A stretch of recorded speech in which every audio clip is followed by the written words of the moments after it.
السلام عليكم ورحمة الله وبركاته.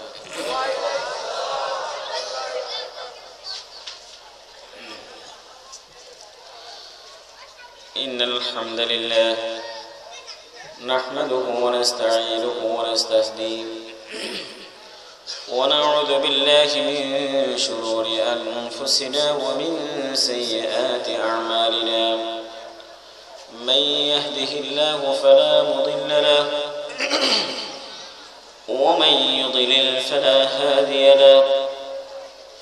أشهد أن لا إله إلا الله وحده لا شريك له وأشهد أن محمدا عبده ورسوله صلى الله عليه وسلم تسليما كثيرا كثيرا.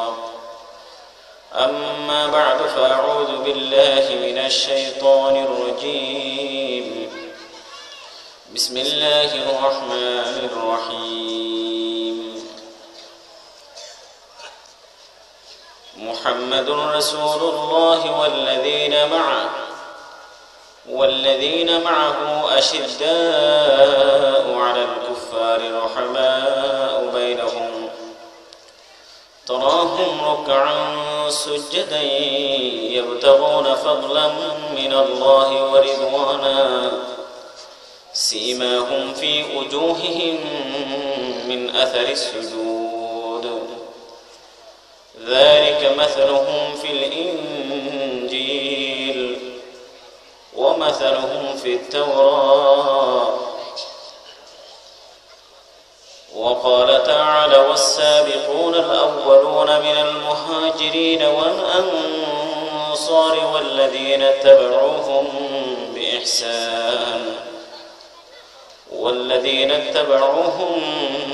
بإحسان رضي الله عنهم ورضوا عنه. وقال تعالى والذين تبوأوا الدار والإيمان من قبلهم يحبون من هاجر إليهم. وقال رسول الله صلى الله عليه وسلم من سب أصحابي فعليه لعنة الله والملائكة والناس أجمعين. وقال رسول الله صلى الله عليه وسلم لا يحبهم إلا مؤمن ولا يبغضهم إلا منافق أو كما قال المصطفى صلى الله عليه وسلم. পশ্চিম বাড়িকরা কোরআন প্রচার সংস্থার উদ্যোগে আয়োজিত আজকের এই চমৎকার সুন্দর ইসলামী মহাসম্মেলনের চলতি অধিবেশনে সম্মানিত সভাপতি, উপস্থিত গ্রামীয় কদর হযরত উলামায়ে কেরাম, আমার পরম শ্রদ্ধাভাজন মুরব্বীগণ এবং প্রিয় যুবক তরুণ ভাইরা, মহান রব্বুল আলামিনের দরবারে এই ধরনের একটি মহতি সুন্দর মোবারক আয়োজনের পবিত্র আঙ্গিনা থেকে বিনীতভাবে ফরিয়াদ করে দরখাস্ত করি আল্লাহ পাক যেন আমাদের এইসব কথায় তৌফিক এবং ইখলাস নসিব করেন। কোরআনে কারীমের একাধিক জায়গা থেকে তেলাওয়াত করেছি।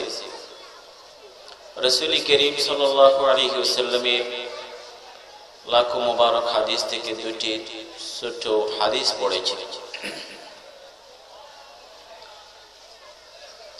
বর্তমান সময় এবং পরিস্থিতির কথা আমরা সবাই জানি।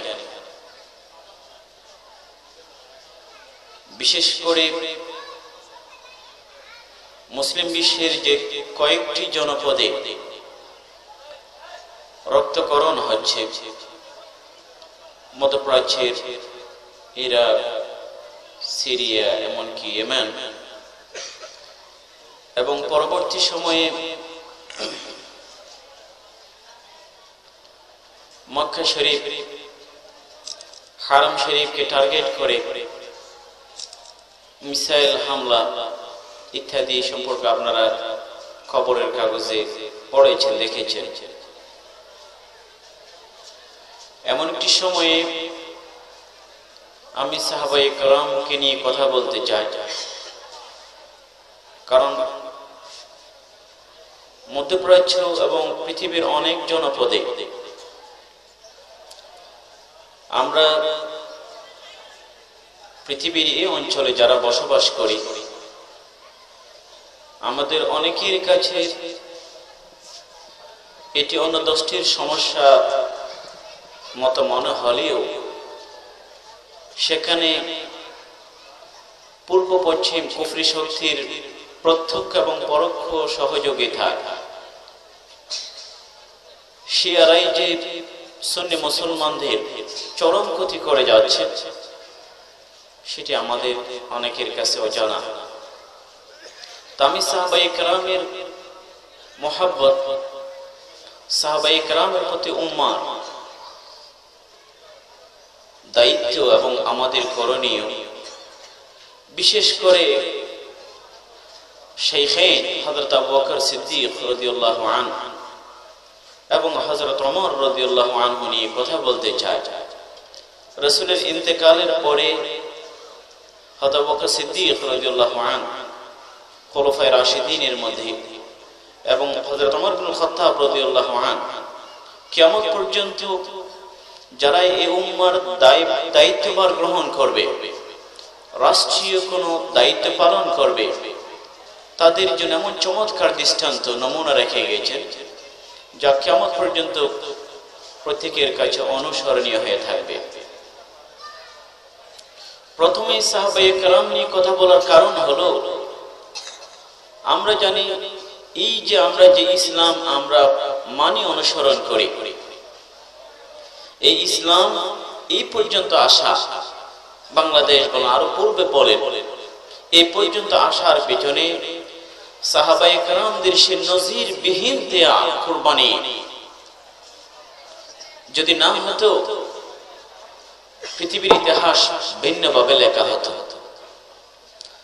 সাহাবায়ে কেরামদের ঈমান, তাদের কুরবানির সাথে বর্তমান কোন যত বড়ই বলি বুজুর্গ হোক, কারো কুরবানির সাথে তুলনা করা হলে সাহাবীদের সে কুরবানিকে, তাদের ত্যাগকে ছোট করে দেখা হবে। আমরা তো মুসলমান হয়েছি, এক বড় বুজুর্গ বলেন, ইসলাম একটি বাস্তবতা হিসেবে পৃথিবীর সামনে প্রতিষ্ঠিত হওয়ার পরে বর্তমান সময় অনেক অমুসলিমও পাবেন যারা আমার প্রিয় নবীর প্রশংসা করেন, ঠিক কিনা? অনেক হিন্দু লেখকের মুখে রাসূলের ব্যাপারে প্রশংসা শুনতে পাবেন। এমনকি অনেক পশ্চিমা বিশ্বের অনেক বুদ্ধিজীবী দার্শনিক লেখকদের লেখনীতি, তাদের বক্তব্যেও রাসূলের প্রশংসা শুনতে পাবেন। এগুলো সবই হচ্ছে একটি ইতিহাস হবার পরে, পৃথিবীতে একটি বাস্তবতা সৃষ্টি হওয়ার পরে। সাহাবায়ে কেরামদের কথা হলো, সাহাবায়ে কেরামের ব্যাপারে কথা হলো, সাহাবায়ে কেরাম রাসূল করিম সাল্লাল্লাহু আলাইহি ওয়াসাল্লামের উপরে তখনই ঈমান এনেছেন যখন ইসলাম এখন ইতিহাস হয়নি। ইসলাম এখনো ইতিহাস হয়নি, ইতিহাসের কোনো রূপ ধারণ করেনি। হযরত আবু বকর সিদ্দিক রাদিয়াল্লাহু আনহু যখন ইসলাম গ্রহণ করেন, তখন গোটা মক্কায় রাসূলের পরে করে হযরত খাদিজাকে বাদ দিলে পরে কোন পুরুষ, কোন একজন মানুষও এই কালেমায় বিশ্বাসী ছিল না, একজনও না। আপনি একটু মনে মনে কল্পনা করুন, আমরা লাখো মুসলমানের মধ্যে কিছু মুসলমান, কোটি মুসলমানের মাঝে কেউ ইসলাম গ্রহণ করা, এটি এত বড় কঠিন বিষয় নয়, এত বড় কোনো কঠিন বিষয় নয়। কিন্তু লাখো কোটি কাফেরের মধ্যে একজন দৃঢ়তার সাথে, আস্থার সাথে কালেমায় বিশ্বাসী হওয়া এবং সমস্ত চ্যালেঞ্জগুলো মোকাবেলা করা, সমাজ থেকে বিচ্ছিন্ন হওয়া, নির্যাতনকে অনেকটা মুখে ডেকে আনার মতো এই কঠিন কাজটি সাহাবায়ে কেরাম করেছেন। এর জন্য সাহাবীদের সে কুরবানির কথা, সেই ইতিহাস আমাদের জানা দরকার, আমাদের পড়া দরকার। প্রতিদিনের আমাদের পড়াশোনায়, প্রতিদিনের কথায় সাহাবীদের যদি কিছু আলো আমরা আমাদের আলোচনায় রাখি, আমাদের ঈমান শানিতে হবে, আমাদের অনুভূতি, ঈমান মূল্যবোধ মজবুত হবে, আমাদের পথ চলাটা সঠিক দিকে হবে। সাহাবায়ে কেরাম আমাদের পথের প্রেরণা, তারাই আমাদের পথের দিশা, তারাই আমাদের গন্তব্যস্থলে পৌঁছাতে সাহায্য করবে। এই জন্য সাহাবীদের ব্যাপারে প্রচুর আলোচনা হওয়া দরকার। কোরআনে কারীমের মধ্যে আল্লাহ পাক সাহাবায়ে কেরামের ব্যাপারে কত চমৎকার বিভিন্ন জায়গায় আলোচনা করেছেন। কত সাহাবীদের কথা আমাদের উলামায়ে কেরাম তাফসীরের কিতাবগুলো পড়ানোর সময় এই ধরনের ঘটনাগুলো দিয়ে সুন্দর আলোচনা করেন। এমনও তো সাহাবী আছেন যার কুরবানির কথা, যার ত্যাগের কথা, যার মেহমানদারির কথা শুনে আমার প্রিয় নবী মুহাম্মদ মুস্তাফা সাল্লাল্লাহু আলাইহি ওয়াসাল্লামের জবানে মোবারকে শুনি রাসূল বলেন, এই সাহাবীর এই কাণ্ড দেখে আল্লাহ পাক নিজে হেসে দিয়েছেন। আল্লাহ পাক নিজে হেসে দিয়েছেন। কত বড় কথা! হযরত আবু তালহা আনসারী রাদিয়াল্লাহু আনহুর ঘরে মেহমান, এবং যেটুকু খাবার ছিল এটি শুধু বাচ্চাদের জন্যই যথেষ্ট ছিল। কিন্তু সাহাবীদের যে আতিথেয়তা, তাদের যে মেহমানকে মেহমানদারির যে ক্ষমতা, মনের যে উদারতা, হৃদয়ের যে বিশালতা, এটি পৃথিবীর অন্য কোনো মানুষের কাছে ছিল না। এই সাহাবী রাসূলের মেহমানকে ঘরে নিয়ে গেলেন এবং তিনি জানেন যে বাচ্চাদেরকে খাবার দিলে মেহমান অনাহারে থাকবে, অভুক্ত থাকবে। বাচ্চাদেরকে ঘুম পাড়িয়ে কিছু বলি ঘুম পাড়িয়ে দিলেন, মেহমানের সাথে বসে গেলেন। এবং তিনি এটাও জানেন যদি মেহমানের সাথে মেজবান বসে তাহলে মেহমান হয়তো পুরো পেট ভরে খেতেও না পারেন, পেট ভরবে না। এই জন্য এই যে বাতি, তখনকার এই যে সেরাক বা বাতি, এটা সলিতা ফিতা, এই যে সলিতা এটা ঠিক করে দেওয়ার ভান করে নিভিয়ে দিলেন যাতে করে মেহমান অন্ধকারে পেট ভরে খেতে পারে। মেহমান মনে করছেন বুঝি আমার মেজবানের সাথে খাচ্ছে, মেজবানও সাথে, মেজবান মুঠো এক লোক এখানে মুখে দেননি। মেহমান পেট ভরে খেলেন। এরপরে বাতি ঠিক হলো। সকাল বেলায় রাসূলের কাছে জিবরাইল এসে বলে দিয়েছেন, জিবরাইল আয়াত নিয়ে আসে, ওয়াল্লাযীনা তাবাউদ্দার ওয়াল ঈমান মিন ক্বাবলিহিম ইউহিব্বুনা মান হাজারা ইলাইহিম ওয়া লা ইয়াজিদুনা ফি সুদুরিহিম হাজাতান মিম্মা উতু ওয়া ইউথিরুনা আলা আনফুসিহিম ওয়ালাউ কানা বিখাসাসা ওয়া মান ইউকা শুহা নাফসিহি ফাউলাইকা মুফলিহুন। এই আয়াত নাযিল হয় এবং রাসূল করিম সাল্লাল্লাহু আলাইহি ওয়াসাল্লাম আবু তালহাকে বলে, আবু তালহা তুমি কত না চমৎকার কাজ করেছো। স্বয়ং রব্বুল আলামিন হেসে দিয়েছেন, রব্বুল আলামিন হেসে দিয়েছেন। এবং রাসূল যখন এই কথা বলছেন রাসূল নিজেও হেসে দিয়েছেন।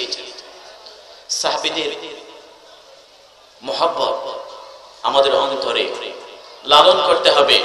তাদের মহব্বত আমাদের পথ চলার পথে আমাদের, যেমন যে কোনো ইঞ্জিনের জন্য তেল দরকার হয়, ফুয়েল দরকার হয়, আমাদের ইমানের ফুয়েল, আমাদের ইমানের তেল হলো সাহাবীদের সে কুরবানি, তাদের সে ত্যাগ। আল্লাহ পাক কোরআনে কারীমের মধ্যে যে এখানে বিভিন্ন জায়গায়, একটি জায়গায় নয়, বিভিন্ন জায়গায় বলছে রাদিয়াল্লাহু আনহু ওয়া রাদু আনহু। আল্লাহ পাক গায়েব জানেন তো? জানেন কিনা? আল্লাহ পাকের কাছে অতীত, আল্লাহ পাকের কাছে ভবিষ্যৎ সবই সমান।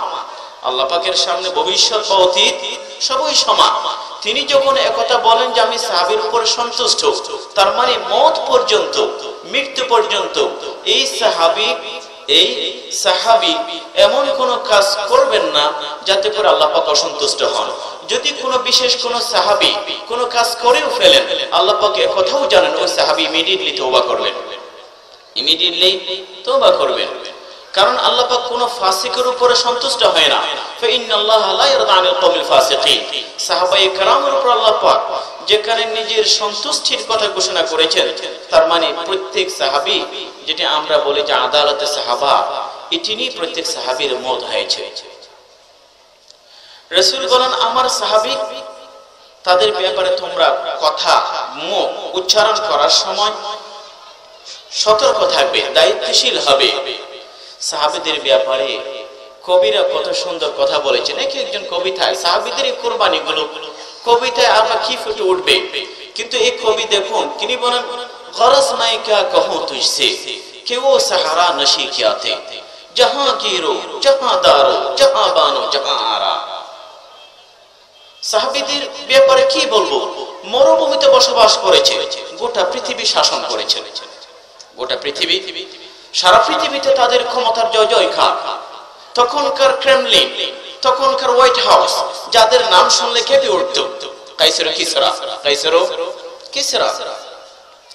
तुझे आबा से अपने कोई निस्बत हो नहीं सकती।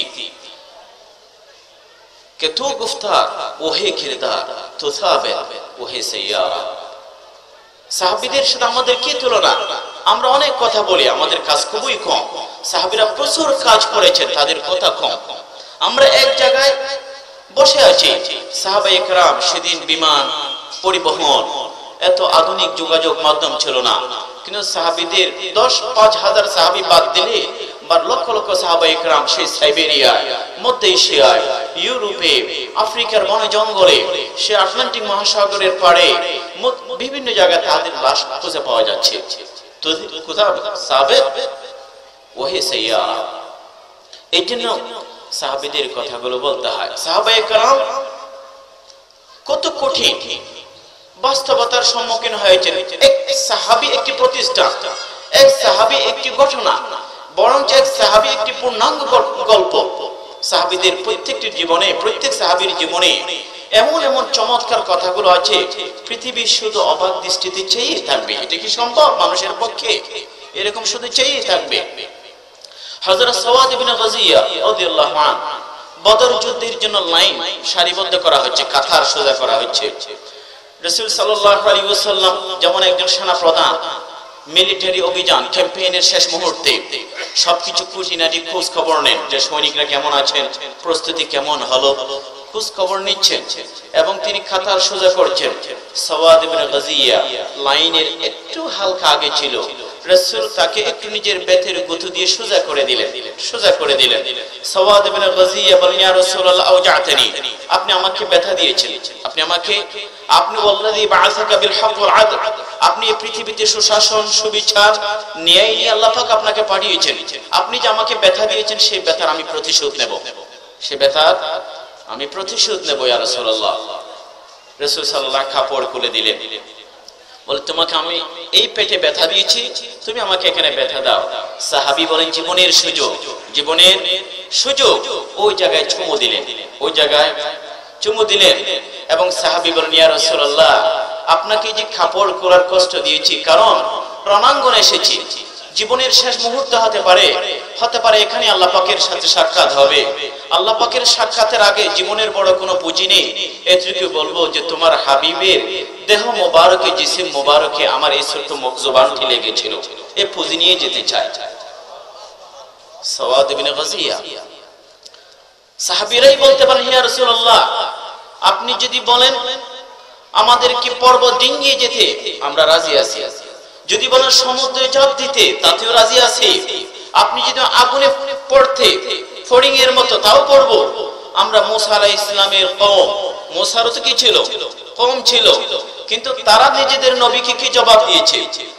যখন মুসা আলাইহিস সালাম বলে যে অমুক জায়গায় যুদ্ধ করতে হবে, অমুক জায়গায় জিহাদ যেতে আল্লাহ পাক নির্দেশ দিয়েছেন, ওরা বলে ফাযহাব আনতা ওয়া রাব্বুকা ফাকাতিলা ইন্নাহা হুনা কাঈমা, তুমি এবং তোমার খোদা গিয়ে লড়াই করো, আমরা এখানেই বসে থাকবো, আমরা এখানেই। এটা মুসা আলাইহিস সালাম কোন বলেছে, আর রাসূলের সাহাবায়ে কেরাম আল্লাহ পাক তাদেরকে এভাবেই বাছাই করেছেন।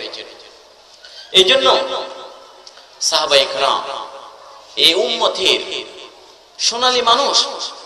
আজকে এমন কিছু মানুষ বা দল বা ব্যক্তি বা সংগঠন পাওয়া যায় যাদের বুঝি 1400 বছর পরে 1400 বছর মানুষগুলোর জীবনের খুঁটিনাটি নিয়ে তারা লেখালেখি, বক্তব্য, মন্তব্য করতে দেখা যায়। সাহাবীদের বিচারক পাঠিয়েছেন 1400 বছর পরে, নাউজুবিল্লাহ। আল্লাহ পাক যদি বলেন আমি তাদের উপর সন্তুষ্ট, রাজি, এটা তো কোরআনের আয়াত, যার কোনো আর অতিরিক্ত ব্যাখ্যার প্রয়োজন হয় না।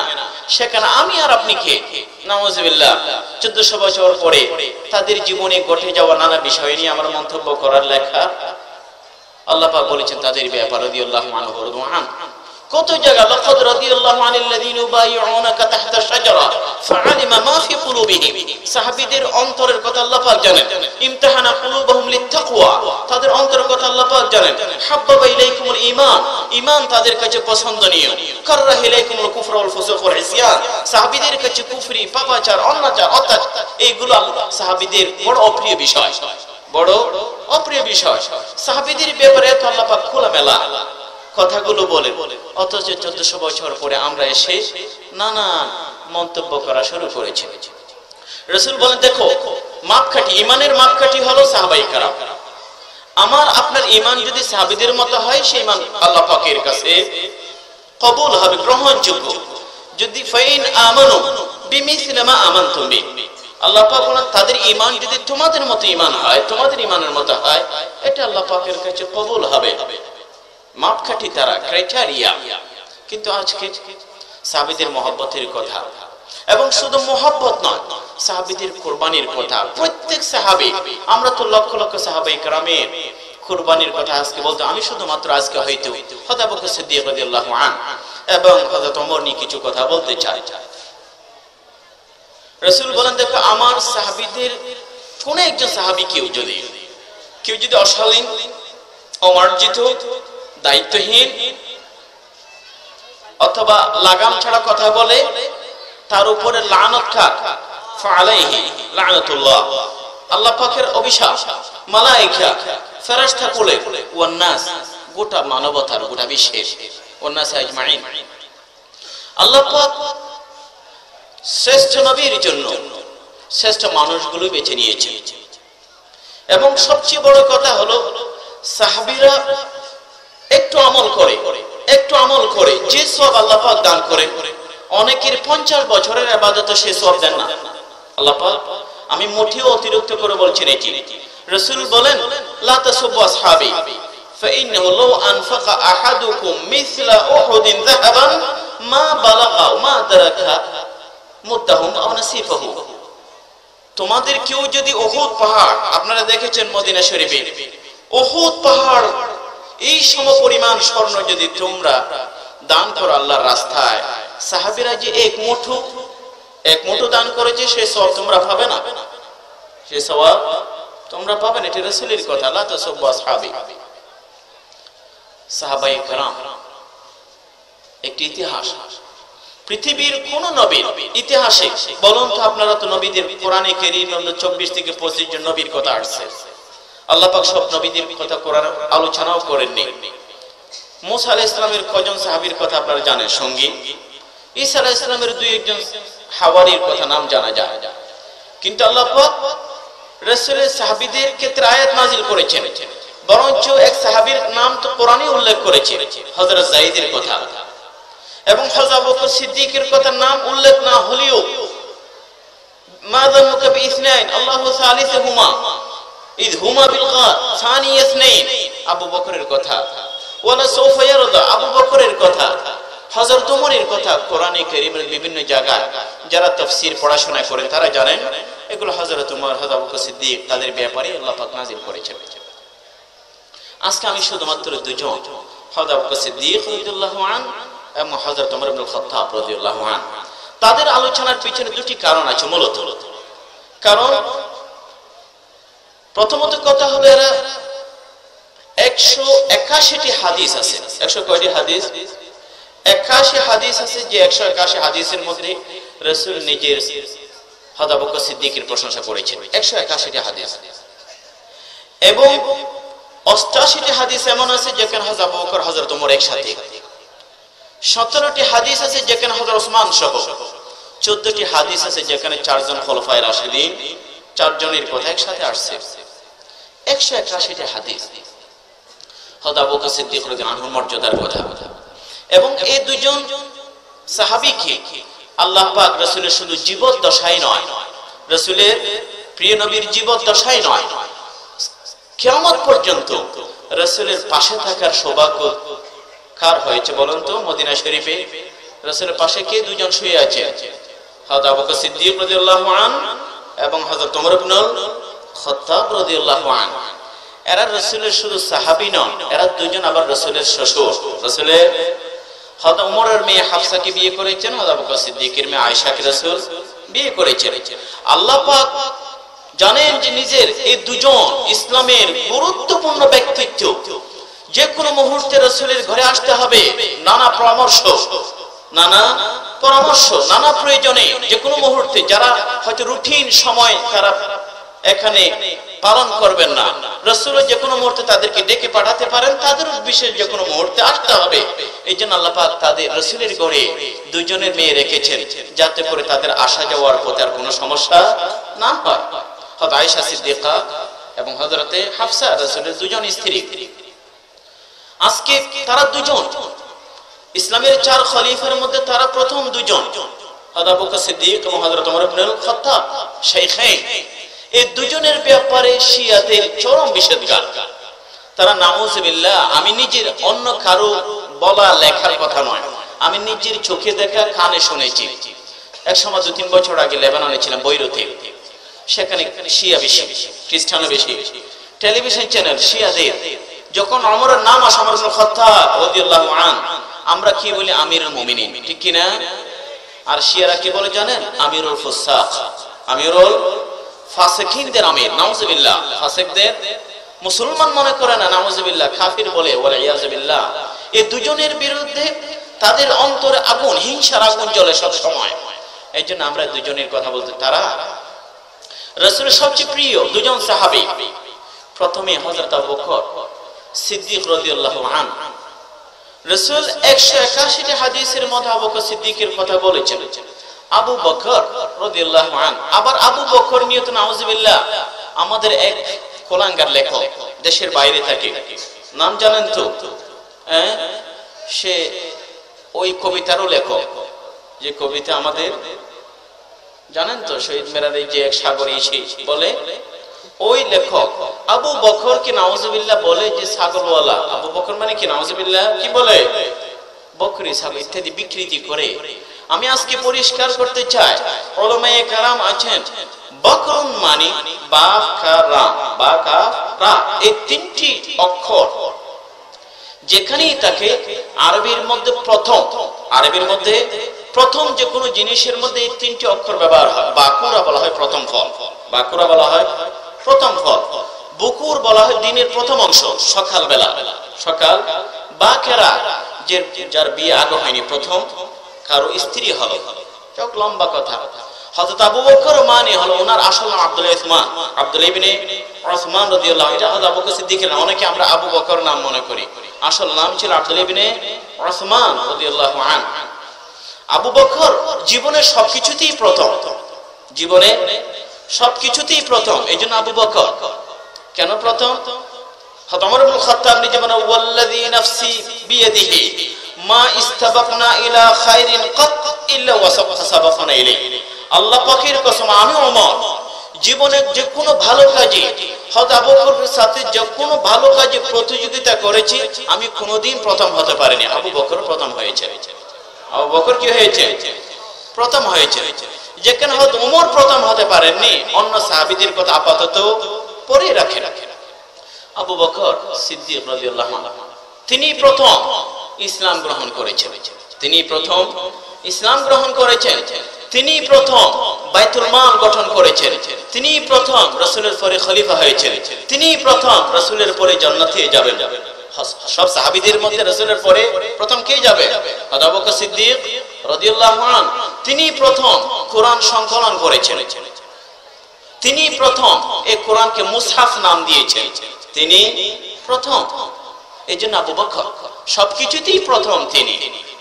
এবং এমনকি আব্দুল্লাহ ইবনে ওমর রাদিয়াল্লাহু আনহু বলেন, আউয়ালু মান আসলামা আবু বকর, যে সবচেয়ে প্রথম ইসলাম, সবার আগে ইসলাম গ্রহণ করেছে আবু বকর সিদ্দিক। এবং কোন ধরনের দ্বিধাদ্বন্দ্ব ছাড়া রাসূল বলেন, আমি আলীকে মুসলমান হতে বললাম, আলী রাদিয়াল্লাহু আনহু ইসলাম গ্রহণ করেছে, তবে একটু পরামর্শের পরে। হযরত ওমর ইসলাম গ্রহণ করেছেন, আল্লাহ নবীর দোয়া কবুল করেছেন, কিন্তু প্রথমে বাসা থেকে বের হওয়াটা হত্যার জন্য ছিল, খুন করার জন্য ছিল, ঠিক কি না? প্রত্যেকে দ্বিধা দ্বন্দ্ব ভুগেছে, আবু বকর দ্বিধা দ্বন্দ্বে ভুগেননি। রাসূল বলার সাথে সাথে ইসলাম। রাসূল মেরাজে যাওয়ার সময় হযরত জিবরাইল বলেন, এক কথা আপনার উম্মতকে বলতে হবে, মক্কাবাসীকে। রাসূল বলেন, আমি যদি বলি লা ইউসাদ্দিকুনি, এরা তো আমাকে অবিশ্বাস করবে। যে মানুষগুলো সারা দিন হেঁটে 10, 20, 30 কিলোমিটার যেতে পারে, আমি যদি অল্প কয়েকটি মুহূর্তের মধ্যে আসমান জমিন ঘুরে আসার কথা বলি, এরা আমাকে বিশ্বাস করবে না। জিবরাইল বলে, ইউসাদ্দিকুকা আবু বকর ওয়া হুয়া সিদ্দিক, ওয়া হুয়া সিদ্দিক। কেউ বিশ্বাস না করলেও আবু বকর বিশ্বাস করবে, তিনি সিদ্দিক। ওয়াল্লাযী জা বিসিদকি ওয়া সাদ্দাকা বিহি উলাইকা হুমুল মুত্তাকুন। আবু বকর বিশ্বাস করে রাদিয়াল্লাহু আনহু। হযরত আবু বকর সিদ্দিক রাদিয়াল্লাহু আনহু তিনি দ্বিধাদ্বন্দ্ব ছাড়া ইসলাম গ্রহণ করেন এবং রাসূল সাল্লাল্লাহু আলাইহি ওয়াসাল্লাম দোয়া করেন হযরত ওমর ইসলাম কবুল করে। আর হযরত আবু বকর মেহনত করেন। আপনি জানেন সিরাতের কিতাবে হযরত আবু বকর ওসমান ইবনে আফফানের কাছে যান, হযরত আবু বকর সাদ ইবনে আবি ওয়াক্কাসের কাছে যান, হযরত ওমর, হযরত আবু বকর সিদ্দিক, হযরত হামজা রাদিয়াল্লাহু আনহুর কাছে যান, হযরত হামজা, হযরত সাদ ইবনে আবি ওয়াক্কাস, হযরত ওসমান, তারা প্রত্যেকই হযরত আবু বকরের মাধ্যমে ইসলাম গ্রহণ করে। সুবহানাল্লাহ। হযরত আবু বকর সিদ্দিক রাদিয়াল্লাহু আনহু। আজকে আমরা সেই মহব্বতের কথা, হযরত আবু বকর সাহাবীদের কথা মানে হলো রাসূলের মহব্বতটাকে মনে অন্তরে, রাসূলের মহব্বতের যে বাতি এটা মাঝে মাঝে নিবু নিবু, অনেক সময় যে কোনো একটা জিনিসের জোয়ার ভাটা আছে, এই জন্য সেই মহব্বতের সাগরে জোয়ার সৃষ্টি করার জন্য, মহব্বতের সাগরে জোয়ার সৃষ্টির জন্যই সাহাবীর এইসব সাহাবায়ে কেরামদের কথা বলা। এই জন্য কবি ইকবাল বলেন কত চমৎকার কথা আবু বকর রাদিয়াল্লাহু আনহুর ব্যাপারে, परवान को चराग है बुलबुल को फूल बस सिद्दीक আকবর के लिए खुदा का रसूल बस। ফড়িংয়ের জন্য আগুন চায়, বুলবুলের জন্য ফুল চায়, আবু বকরের জন্য রাসূল চায়, আবু বকর के लिए खुदा का रसूल बस। হযরত আবু বকর সিদ্দিক রাদিয়াল্লাহু আনহু যার সম্পত্তি, টাকা পয়সা, অর্থ করি, পুরো পরিবার, এমন কোন সাহাবীদের মধ্যে এমন অন্য কোন সাহাবী নেই যার গোটা পরিবার সমস্ত কিছু ইসলামের জন্য ব্যয় হয়েছে, হযরত আবু বকরের পরিবার ছাড়া রাদিয়াল্লাহু আনহু। এইজন্য রাসূল ইন্না মিন আমানিন নাসি আলাইয়া ফি সুহবাতিহি আবু বকর, আমার কাছে আমাকে সবচেয়ে বেশি আমার ইসলামের, আমার এই নবুয়তের, আমার এই সোহবতের সাহচর্যের মধ্যে সবচেয়ে বড় বেশি অবদান হযরত আবু বকরের। মা নাফানি মালু আহাদিন মা নাফানি মাল আবু বকর, অন্য কারো টাকা পয়সা এত কাজে আসেনি যেমনটি আমার কাজে আসছে আবু বকরের টাকা পয়সা। আমি দুনিয়ার সব মানুষের ইহসান দুনিয়ার মধ্যে শুধরাতে পারবো, পরিশোধ করতে পারবো, আবু বকরের ইহসানের বদলা আল্লাহ পাক নিজ কুদরতে হাতে দেবেন, রাসূলের কথা। কারণ দেখুন হযরত আবু বকর সিদ্দিক রাদিয়াল্লাহু আনহু গোটা পরিবার নিয়ে রাসূলের খেদমত করেছেন, ইসলামের খেদমত করেছেন। হিজরতের সময় তাও তো অনেক বড় কথা, একটু গভীরে গেলে বুঝে আসবে। রাসূল সফর করেছেন আসমানে মেরাজের রাতে, রাসূল হিজরত করেছেন মদিনায়। মেরাজের সফর জিবরাইল সফর সঙ্গী, আর মদিনার হিজরতের সময় সফর সঙ্গী কে? হযরত আবু বকর সিদ্দিক রাদিয়াল্লাহু আনহু। যিনি মেরাজের রাতে সফর সঙ্গী তিনি সমস্ত ফেরেশতাদের সরদার, আর যিনি মদিনার হিজরতের সফর সঙ্গী তিনি সমস্ত উম্মতের সরদার, সমস্ত উম্মতের সরদার। তবে দুজন সফর সঙ্গীর মধ্যে একটু পার্থক্য আছে। হযরত জিবরাইল মঞ্জিলে মকসুদ পর্যন্ত যেতে পারেননি, একটা জায়গায় গিয়ে নিজের সীমাবদ্ধতার কথা জানা, অপারগতার কথা জানা, আর আমি আগে যেতে পারবো না, আপনাকে একাই যেতে হবে, আপনাকে একাই যেতে হবে। কিন্তু হযরত আবু বকর সিদ্দিক রাদিয়াল্লাহু আনহু মদিনা মঞ্জিলে মকসুদ পর্যন্ত কোথাও গিয়ে অপারগতা পেশ করেননি, মঞ্জিলে মকসুদের শেষ বিন্দু পর্যন্ত সাথে গেছেন। এই জন্য হযরত জিবরাইলের এই মর্যাদা ফেরেশতাদের জগতে, আর উম্মতের মাঝে হযরত আবু বকর রাদিয়াল্লাহু আনহুর এই মর্যাদা। হিজরতের সময় পুরো পরিবার ইসলামের জন্য খেদমত। হযরত আবু বকর সিদ্দিক রাদিয়াল্লাহু আনহু নিজের মেয়ে আসমাকে বলে, আসমা তুমি মেয়ে মানুষ, অত বয়স হয়নি, জাতুন নেতাকাইন, কেমন মহিষী নারী, আর কেমন পুণ্যাত্মা, যে আবু জাহেলের মারধর, কঠিন প্রহার, এত হুমকি এবং ধমক, এমনকি এক ছড়ে জমিতে ফেলে দিলেন, তারপরেও হযরত আসমা রাদিয়াল্লাহু আনহা রাসূল কোথায় আছেন, তার বাবা কোথায় আছেন, এই তথ্য ফাঁস করেননি, হযরত আবু বকর সিদ্দিক বলে, আসমা তুমি আমাদের জন্য খাবার যোগান দেবে রাতের অন্ধকারে। আপনারা জানেন গারে সোর এটি মক্কা থেকে অলমোস্ট 8 কিলোমিটার দক্ষিণে হয়, এবং নিজের গোলামকে বলে, গোলামকে বলে তুমি ছাগল চড়ানোর ভান করে আমাদেরকে এক সময় দুধ সাপ্লাই দিয়ে আসবে, দুধ সাপ্লাই। এবং নিজের ছেলে আব্দুর রহমানকে বলে যে তুমি মক্কাবাসীদের খোঁজখবর আমাদের পিছু দেওয়া, আমাদের গ্রেফতার করার চক্রান্ত ষড়যন্ত্রগুলো কোন এক ফাঁকে আমাদেরকে বলে আসবে। নিজের স্ত্রীকে বলে যে খাবার রান্না বান্না করবে, আমরা অমুক জায়গায় থাকবো, 3 দিন পর্যন্ত আমাদের জায়গায় খাবার পৌঁছাতে হবে। স্ত্রী খাবার রান্না করে, আসমা খাবার পৌঁছে দে, আব্দুর রহমান খবরগুলো পৌঁছে দে, গোলাম দুধ পৌঁছায়, আর আবু বকর সিদ্দিক রাসূলের সাথেই আছে। রাসূলের গোটা পরিবার রাসূলের খেদমতে নিয়োজিত, ইসলামের খেদমতে নিয়োজিত। আবু বকর সিদ্দিক রাদিয়াল্লাহু আনহু, রাসূল করিম সাল্লাল্লাহু আলাইহি ওয়াসাল্লাম ইরশাদ করেন একদিন যে আজকে কে জানাজা পড়েছে? আবু বকর সিদ্দিক দাঁড়িয়ে যান, আমি পড়েছি। এরপর রাসূল বলেন আজকে কে কোন রোগীকে কে দেখতে গেছে? আবু বকর সিদ্দিক বলেন আমি গেছি। রাসূল এরপরে জিজ্ঞেস আজকে কে রোজা রেখেছে?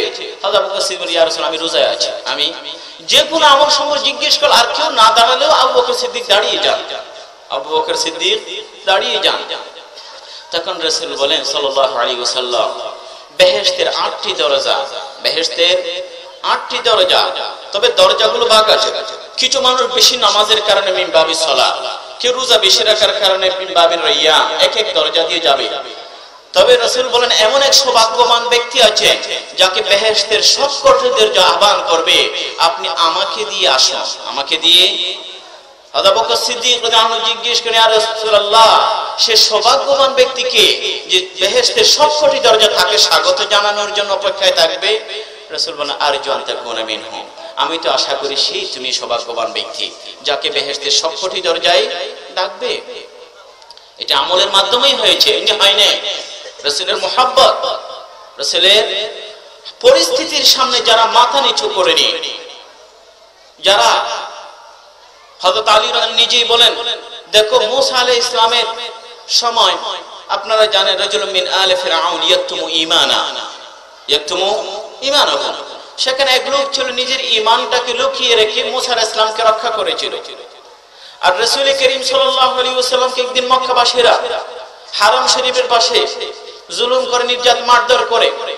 এরপর আবু বকর দৌড়ে আসে আতাকতুলুনা রাজুলান ইয়াকুলা রাব্বি আল্লাহ, এবং এরপর হযরত আবু বকর সিদ্দিকের উপর মারধর শুরু হয়।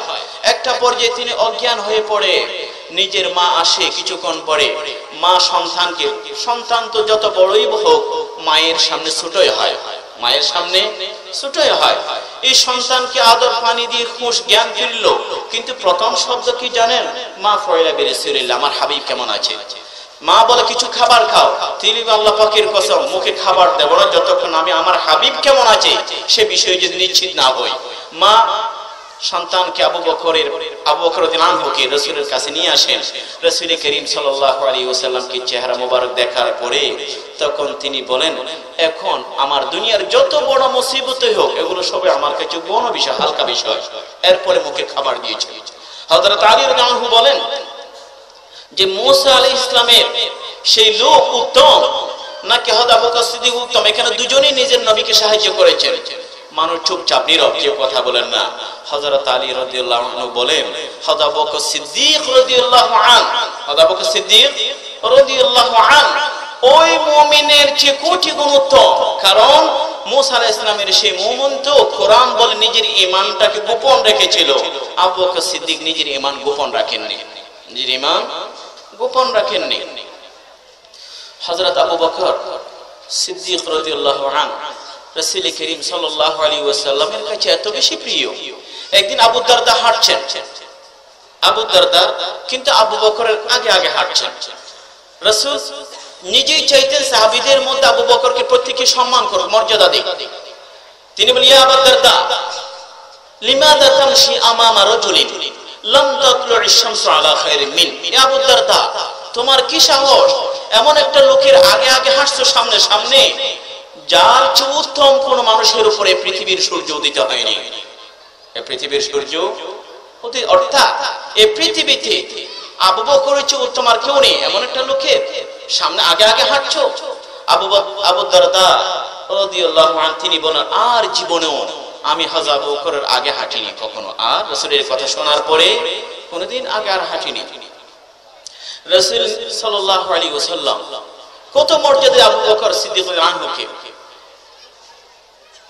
তিনি ওফাতের আগে, মৃত্যুর আগে বলেন, এই যে মসজিদে নববী আমার মৃত্যুর উপরে সব দরজা বন্ধ করে দেবে, সুদ্দুল আবওয়াবা কুল্লাহা ইল্লা খাওখাতা আবি বকর, দুটি এই যে রুমের মাঝখানে ছোট্ট দরজাটাকে খোখা বলে আরবির মধ্যে, আবু বকরের দরজা ছাড়া সব দরজা বন্ধ হয়ে যাবে, সব দরজা। কেমন মুহাব্বতের কথা চিন্তা করে দেখুন, উলামায়ে কেরাম লিখেছেন হিজরতের সময় রাসূল সাল্লাল্লাহু আলাইহি ওয়াসাল্লামের সফর সঙ্গে হযরত আবু বকর সিদ্দিক রাদিয়াল্লাহু আনহু, কিন্তু দেখা যায় এক অবিশ্বাস্য বিষয়, আবু বকর সিদ্দিক কখনো ডানে হাঁটেন, আবার হঠাৎ করে একটু বামে, কিছুক্ষণ পরে সামনের দিকে, এক জায়গায় না, ডানে বামে সামনে পিছনে বারবার এরকম। রাসূল জিজ্ঞেস, আবু বকর কি ব্যাপার, তুমি বারবার জায়গা পরিবর্তন করো কেন, কি হলো? আবু বকর রাদিয়াল্লাহু আনহু তিনি জবাব, ইয়া রাসূলুল্লাহ, আমি যখন ডান দিকে তাকি, হঠাৎ করে যখন মনে আসে বাম দিকে বুঝি কোনো শত্রু আছে, এই জন্য আমি ডান দিকে চলে যাই, আর যখন ডান দিকে থাকি তখন মনে আসে বুঝি সামনে কোনো শত্রু উঠ পেতে বসে আছে লুকিয়ে আমাদেরকে গ্রেফতার বা হামলা করার জন্য, এই জন্য দৌড়ে সামনে যাই। আবার সামনে গেলে মনে করি পিছন থেকে কেউ আমাদেরকে তাড়াচ্ছে কিনা, আমাদেরকে পিছু দেওয়া করছে কিনা, এই জন্য পিছনে যায়। একে বলে ইশকে রাসূল, একে বলে ইশকে রাসূল। হযরত আলী রাদিয়াল্লাহু আনহু বলেন, বদর যুদ্ধে রাসূল যখন বলেন আমার পাশে থাকার জন্য কেউ, হযরত আলী রাদিয়াল্লাহু নিজেই বলেন, একদিন সবচেয়ে আমাদের লক্ষাধিক সাহাবায়ে কেরামের মধ্যে সবচেয়ে বড় সাহসী কে, মান আরজাউন নাস। হযরত আলী প্রশ্ন যখন করে কেউ জবাব দিচ্ছেন না, হযরত আলী রাদিয়াল্লাহু আনহু নিজেই বলেন, আমাদের সাহাবীদের মধ্যে সবচেয়ে বড় সাহসী হল আবু বকর সিদ্দিক রাদিয়াল্লাহু আনহু। কেন? তিনি বলেন, বদর যুদ্ধে রাসূল যে জায়গায় বসা, যে জায়গায় বসা, ওই জায়গার মধ্যে চারদিকে যিনি পাহারা দিয়েছেন তিনি হলেন আবু বকর সিদ্দিক রাদিয়াল্লাহু আনহু। এই আবু বকর সিদ্দিক রাদিয়াল্লাহু আনহু গারে সওরের মধ্যে আল্লাহ পাকের কত মেহেরবানি, হযরত আবু বকর সিদ্দিক ওয়ালা সাউফা ইয়ারদা, ওয়ালা সাউফা। সমস্ত মুফাসসিরিন বলেন আল্লাহ পাক রাসূলের ক্ষেত্রে আল্লাহ পাক ওয়ালাল আখিরাতু খায়রুল লাকা মিনাল উলা ওয়ালা সাউফা ইউতিকা রাব্বুকা ফাতারদা। আল্লাহ পাক নিজের নবীকে বলছেন ফাতারদা, আর নবীর সাহাবীকে আবু বকরকে বলেছেন ওয়ালা সাউফা ইয়ারদা, ওয়ালা সাউফা ইয়ারদা। এটা অন্য কোন সাহাবীর ক্ষেত্রে হয়নি। আল্লাহ পাক বলে, হে আমার হাবিব, তোমাকে কেমন দান করে তুমি সন্তুষ্ট হবে, ওয়ালা সাউফা ইউতিকা রাব্বুকা ফাতারদা। আর আবু বকর রাদিয়াল্লাহু আনহু ক্ষেত্রে বলছেন আল্লাহ পাক এত কিছু আল্লাহ পাক দান করবেন, ওয়ালা সাউফা ইয়ারদা, ওয়ালা সাউফা ইয়ারদা। হযরত আবু বকর সিদ্দিক রাদিয়াল্লাহু আনহু গারে সওরের মধ্যে বসা, রাসূল করিম সাল্লাল্লাহু আলাইহি ওয়াসাল্লাম সেদিন আল্লাহর নবী যখন গারে সওরে ঢুকবেন, নবীদের বিচক্ষণতা, তাদের দূরদর্শিতা, তাদের বুদ্ধি, এইজন্য হাদিস শরীফের মধ্যে আছে পৃথিবীর মধ্যে সবচেয়ে বুদ্ধিমান হয় আম্বিয়া কেরাম। কারা সবচেয়ে বুদ্ধিমান হন? আম্বিয়া কেরাম। রাসূল জানেন যে মক্কার কাফেররা তাদেরকে পিছন থেকে খুঁজছে, আর কেউ কেউ পুরস্কারের লোভে। এইজন্য রাসূল গর্তে ঢোকার সময় মাটিতে পায়ের ছাপ ফেলতে চাননি, পায়ের ছাপ। কারণ মক্কাবাসীদের মধ্যে একটি জ্ঞান ছিল, তারা মানুষকে খুঁজে বের করে পায়ের ছাপ কোন দিকে গেছে। এই জন্য রাসূল জানেন যে এখানে যদি পায়ের ছাপ পড়ে হতে পারে আমাদেরকে খুঁজে বের করবে। রাসূল চাইলেন যে একটু উপরে পায়ের ছাপ না ফেলে। আবু বকর রাদিয়াল্লাহু আনহু বুঝতে পারলেন, ইয়া রাসূলুল্লাহ, আপনি আপনার দুটি কদম মোবারক আমার পিঠে দিয়ে আপনি গর্তে ঢুকুন। এবং আবু বকর সিদ্দিক কাঁধে পিঠে রাসূল দু কদম মোবারক রেখে গারে সওরে ঢুকলেন। এই জন্য বলা হয় যখন ফতে মক্কা বিজয়ের সময় কিছু মূর্তি ছিল হারাম শরীফের ভিতরে, মক্কা শরীফের ভিতরে একটু উপরে। রাসূল চাইলেন যে ওই জায়গায় উপরে উঠতে কারো কাঁধে ভারী দিতে হবে। আলী রাদিয়াল্লাহু আনহু টকবগে যুবক, আলী বলেন, ইয়া রাসূলুল্লাহ, আমার এই পিঠে আপনি কদম মোবারক রাখুন, এরপরে মূর্তিগুলো ভেঙে ফেলেন। রাসূল বলেন, ইন্নাকা লা তাস্তাতিউ আন তাহমিলা সিকলা নবুওয়া, নবুয়তের এই ভার, এই বোঝা তুমি বহন করতে পারবে না। আবু বকর আসো, আবু বকর, কারণ তিনিও তো আবু বকর যিনি গারে সওরের মধ্যে পিঠে ভার করে রাসূলকে গারে সওরে ঢুকিয়েছেন। সেই জায়গায় ছিদ্রগুলো বন্ধ করে দিলেন। ছিদ্র বন্ধ করার একটি ছিদ্র বাকি ছিল, কাপড় পাননি, সেখানে নিজের পা রেখে হযরত বকর সিদ্দিকের রান মুবারকে রাসূল মাথা রেখে আরাম করছেন। কত বড় সৌভাগ্যের বিষয়, কত বড় সৌভাগ্যের বিষয়। কিন্তু একটি বিচ্ছু বিষাক্ত জিনিস বের হতে না পেরে আবু বকর সিদ্দিক আনহুকে দংশন করে। হযরত বকর সিদ্দিক চরম ব্যথা, কিন্তু শব্দ করে কাঁদছেন না। শব্দ করে কাঁদলে রাসূলের ঘুম ভেঙে যাবে। কিন্তু এই যে ব্যথা চাপে চোখ থেকে অশ্রু বের হয়, সে অশ্রুগুলো তো কি হয়, একটু উষ্ণ হয়, গরম হয়, রাসূলের চেহারা মোবারকে পড়ে যায়, রাসূলের ঘুম ভেঙে যায়। মাদা ইউবকিকে আবু বকর, এই গুহায়, এই গর্তে আবু বকর কেন কাঁদছো, চোখে কেন পানি? আবু বকর সিদ্দিক রাদিয়াল্লাহু আনহু তিনি বলেন, ইয়া রাসূলুল্লাহ, কি যেন কামড় দিয়েছে, ব্যথা সহ্য করতে না পেরে চোখের পানি বের হয়েছে। ইয়া রাসূলুল্লাহ, ইয়া রাসূলুল্লাহ, চোখের পানি বের হয়েছে। आंसू गिरा है रूए रिसालत माआब पर। যেন কবি বলেন যে এই চোখের পানিগুলো পড়ে রিসালাত রাসূল করিম সাল্লাল্লাহু আলাইহি ওয়াসাল্লাম চেহারা মোবারকে পড়ে। এটি যেন সকাল বেলা, শীতকালে জানেন এই যে শিশির, বরফ, ঠান্ডা জিনিসগুলো যখন পড়ে তখন পাতার উপর কি দেখা যায়, মনে মুক্তার মতো দেখা যায়। এই জায়গায় পড়ে রাসূল করিম সাল্লাল্লাহু আলাইহি ওয়াসাল্লাম নিজের লালা মুবারক, মুখের লালা মুবারক হযরত বকর সিদ্দিকের সেই পায়ের স্থানে কত স্থানে লাগিয়ে দেন, সঙ্গে সঙ্গে ভালো হয়ে যায়, ব্যথা অনুভব হয়নি। এটা তো এমনি লালা না, যে লালা 1400 সাহাবীদের খাবারের সাথে সংযুক্ত হলে, খাবারের সাথে 100 জনের খাবার, 50 জনের খাবার 1400 জন খেতে পারে, এইরকম লালা মুবারক। এটি এমনি লালা নয় যে লালা আবু সুফিয়ানের বের হওয়া চোখে লাগলে চোখটি ভিতরে চলে যায়। এটি এমনি লালা নয় যে লালা খায়বার যুদ্ধে হযরত আলীর চোখে লাগানোর পরে, আর হযরত আলী বলেন, আমি জীবনের মধ্যে, জীবনের শেষ মুহূর্ত পর্যন্ত এই যে ক্ষত স্থান, যেটি আঘাত পেয়েছিলাম, এই চোখটি সবচেয়ে বেশি দেখে। এটি এরকম লালা।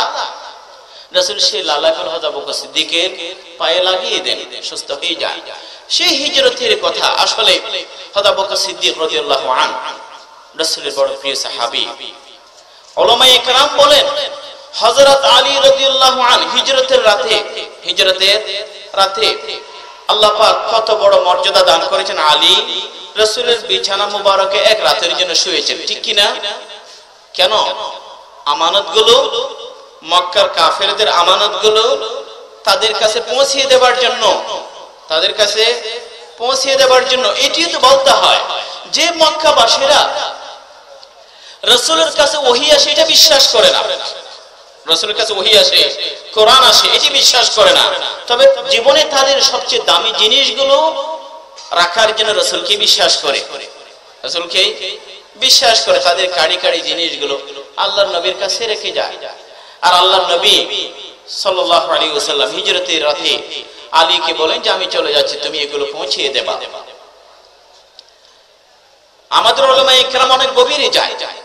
উলামায়ে কেরাম বলেন, হযরত আলী রাসূলের বিছানায় এক রাতের জন্য শোয়ার সুযোগ হয়েছে, আর আল্লাহ পাক হযরত আবু বকরকে কিয়ামত পর্যন্ত রাসূলের পাশেই থাকার, শোয়ার জন্য তৌফিক দান করেছেন, কিয়ামত পর্যন্ত, ঠিক কি না? এবং মক্কার কাফেরগুলো, মক্কার কাফেরদের আমানত মক্কাবাসীদের কাছে পৌঁছে দেবার জন্য আল্লাহ পাক আলীকে বেছে নিয়েছেন। আল্লাহ পাকের আমানত মক্কা থেকে মদিনায় পৌঁছানোর জন্য আবু বকরকে বেছে নিয়েছেন, আবু বকরকে বেছে নিয়েছেন রাদিয়াল্লাহু আনহু। হযরত বকর সিদ্দিক রাদিয়াল্লাহু আনহু আজকে এমন সময়ে, আজকে যারা অন্যদের সামনে হযরত বকর সিদ্দিক কি কাজ করেননি, খলিফা হিসেবে আমাদের জন্য আদর্শ, পরিবারের দায়িত্বশীল হিসেবে আমাদের জন্য আদর্শ। কোন এমন কোন হাদিসের কিতাব নেই যেখানে মানাকিব আবু বকর আগে শুরু হয় না। মানাকিব আবু বকর রাদিয়াল্লাহু আনহু 181 হাদিস। হযরত বকর সিদ্দিক রাদিয়াল্লাহু আনহুর ক্ষেত্রে এই জন্য রাসূল বলেন, আমি যদি একান্তই কোনো কাউকে খলিল, যেমন আল্লাহ পাক ইব্রাহিমকে খলিল বলেছেন, আমি যদি এরকম কাউকে অন্তরঙ্গ বন্ধু হিসেবে কাউকে গ্রহণ করতাম, এই পৃথিবীতে হযরত আবু বকর সিদ্দিক, সেই ব্যক্তি আবু বকর সিদ্দিক রাদিয়াল্লাহু আনহু। হযরত আবু বকর সিদ্দিক রাদিয়াল্লাহু আনহু রাসূলের সবচেয়ে প্রিয় সাহাবী, আস্থাভাজন সাহাবী। অনেক হাদিসের মধ্যে হযরত আবু বকর সিদ্দিকের প্রতি রাসূল ঈমানের সাথে নিজের কথার সাথে আবু বকর কথা বলতেন। আপনারা জানেন উলামায়ে কেরাম যখন বলা হলো একটি গরু কথা বলেছে, একটি গরু কি বলেছে, যখন ওই গরুর উপর কোনো মানুষ বসে সওয়ার হয়, কোথাও যেতে চায়, গরু বলে মা খুলিকনা লিহাযা, আমাদের পিঠে বসে কোথাও যাওয়ার জন্য আল্লাহ পাক আমাদেরকে সৃষ্টি করেননি, আমাদের জন্য হাল দল ছাল চাষের জন্য সৃষ্টি করেছেন। সাহাবীদের মধ্যে কেউ বলে হাল বাকারা তাকাল্লাম, কোনো গরু কি কথা বলতে পারে? রাসূল বলেন হ্যাঁ, আমি বিশ্বাস করি, আবু বকর বিশ্বাস করে। আমি বিশ্বাস করে, আর কে বিশ্বাস করে? আবু বকর বিশ্বাস করে। যখন বলা হয় একদিন এমন আসবে নেকড়ে বাঘ কথা বলবে, নেকড়ে বাঘ বলে আজকে আমার মুখ থেকে তুমি ছাগল কেড়ে নিলে, এমন একদিন আসবে যে ছাগলগুলোর রাখাল আমি হব, আর কেউ পাহারা দেবে না। নেকড়ে বাঘ কথা বলবে। সাহাবায়ে কেরাম আশ্চর্যান্বিত হয়, সাহাবায়ে কেরাম অবাকের সাথে জিজ্ঞেস করে এরকম কি নেকড়ে বাঘও কথা বলে? রাসূল বলেন হ্যাঁ, আমি বিশ্বাস করি, ঈমান আনি, আবু বকরের বিশ্বাস আছে, আবু বকরের বিশ্বাস আছে। আবু বকর সিদ্দিক রাদিয়াল্লাহু আনহু আসলে পূর্ণাঙ্গ জীবন বৃত্তান্ত তুলে ধরার জন্য উদ্দেশ্য এটি। হযরত আবু বকর সিদ্দিক রাদিয়াল্লাহু আনহু এই পর্যন্ত কিভাবে গেলেন রাসূলের মহব্বত দিয়ে গেলেন, রাসূলের মহব্বত, সুন্নতের অনুসরণ, ইত্তেবায়ে সুন্নাত। আজকে অনেক সাহাবীদের কথা, অনেকের কথা বলা হয়, কিন্তু বাস্তবতার সাথে আমাদের বাস্তব জীবনের অনেক দূরত্ব, অনেক, শুধু কিচ্ছা কাহিনী নয়। তারা রাসূল করিম সাল্লাল্লাহু আলাইহি ওয়াসাল্লাম জানে প্রাণে মহব্বত করেছেন, জীবনের সবটুকু বিসর্জন দিয়েছেন। হযরত ওমর রাদিয়াল্লাহু আনহু একদিন বলেন, হযরত ওমর রাদিয়াল্লাহু আনহু তিনি বলেন, আমি একদিন রাসূল কিছু চাঁদা, কোন যুদ্ধের জন্য কিছু চাইলেন, সেদিন আমার হাতে একটু পয়সা করে বেশি ছিল। আমি মনে করলাম জীবনেও কোনো প্রতিযোগিতায় আবু বকরকে ছাড়িয়ে যেতে পারেনি, সবসময় পিছনেই ছিলাম। আজকে একটা সুযোগ আসছে, আবু বকরের চেয়ে বেশি দেব এবং আমার একটু অন্তত পক্ষে, এতে সমস্যা নেই। ভালো ফি যালিকা ফালিয়াতানাফাসিল মুতানাফিসুন, ভালো কাজের মধ্যে একজন অপরকে ছাড়িয়ে যাবার ভালো প্রবণতা, এটি ইসলাম উৎসাহিত করে, সমস্যা নেই। তিনি বলেন আজকে একটু আমি ছাড়িয়ে যাব। এরপরে হযরত আবু বকর সিদ্দিক গেলেন, ঘরে কিছুই রাখেনি, সবকিছু নিয়ে গেলেন। জিজ্ঞেস করলেন রাসূল আবু বকর কি রেখে আসছে? তিনি বলেন ইয়া রাসূল, আল্লাহ এবং আল্লাহর রাসূলকে রেখে আসছে। ওমরকে জিজ্ঞেস করা হলো, ওমর কি রেখে আসছো, কি নিয়ে আসছো? তিনি বলেন ইয়া রাসূলুল্লাহ, আমি অর্ধেক নিয়ে আসছি আর অর্ধেক ঘরে রেখে আসছি। সেদিন হযরত ওমর ইবনে খাত্তাব আফসোস করে বলেন, আর জীবনও আবু বকর ছাড়িয়ে যেতে পারবো না আমি। কেমন মর্যাদার কথা! একদিন রাতের অন্ধকারে আকাশে কোটি কোটি তারকা, রাসূল বললেন আয়েশাকে, আয়েশা জিজ্ঞেস করে রাসূলকে, যেমন কোন মানুষ আছে দুনিয়াতে যার সওয়াবের সংখ্যা পরিমাণ আকাশের কোটি কোটি তারকার মতো হবে? রাসূল বললেন হ্যাঁ, আছে তো আমার উম্মতের মধ্যে। হযরত আয়েশা জিজ্ঞেস করলেন, মনে করলেন যে তার নাম, বাবার নাম বলা হবে, আবু বকর সিদ্দিক রাদিয়াল্লাহু আনহুর নাম বলা হবে।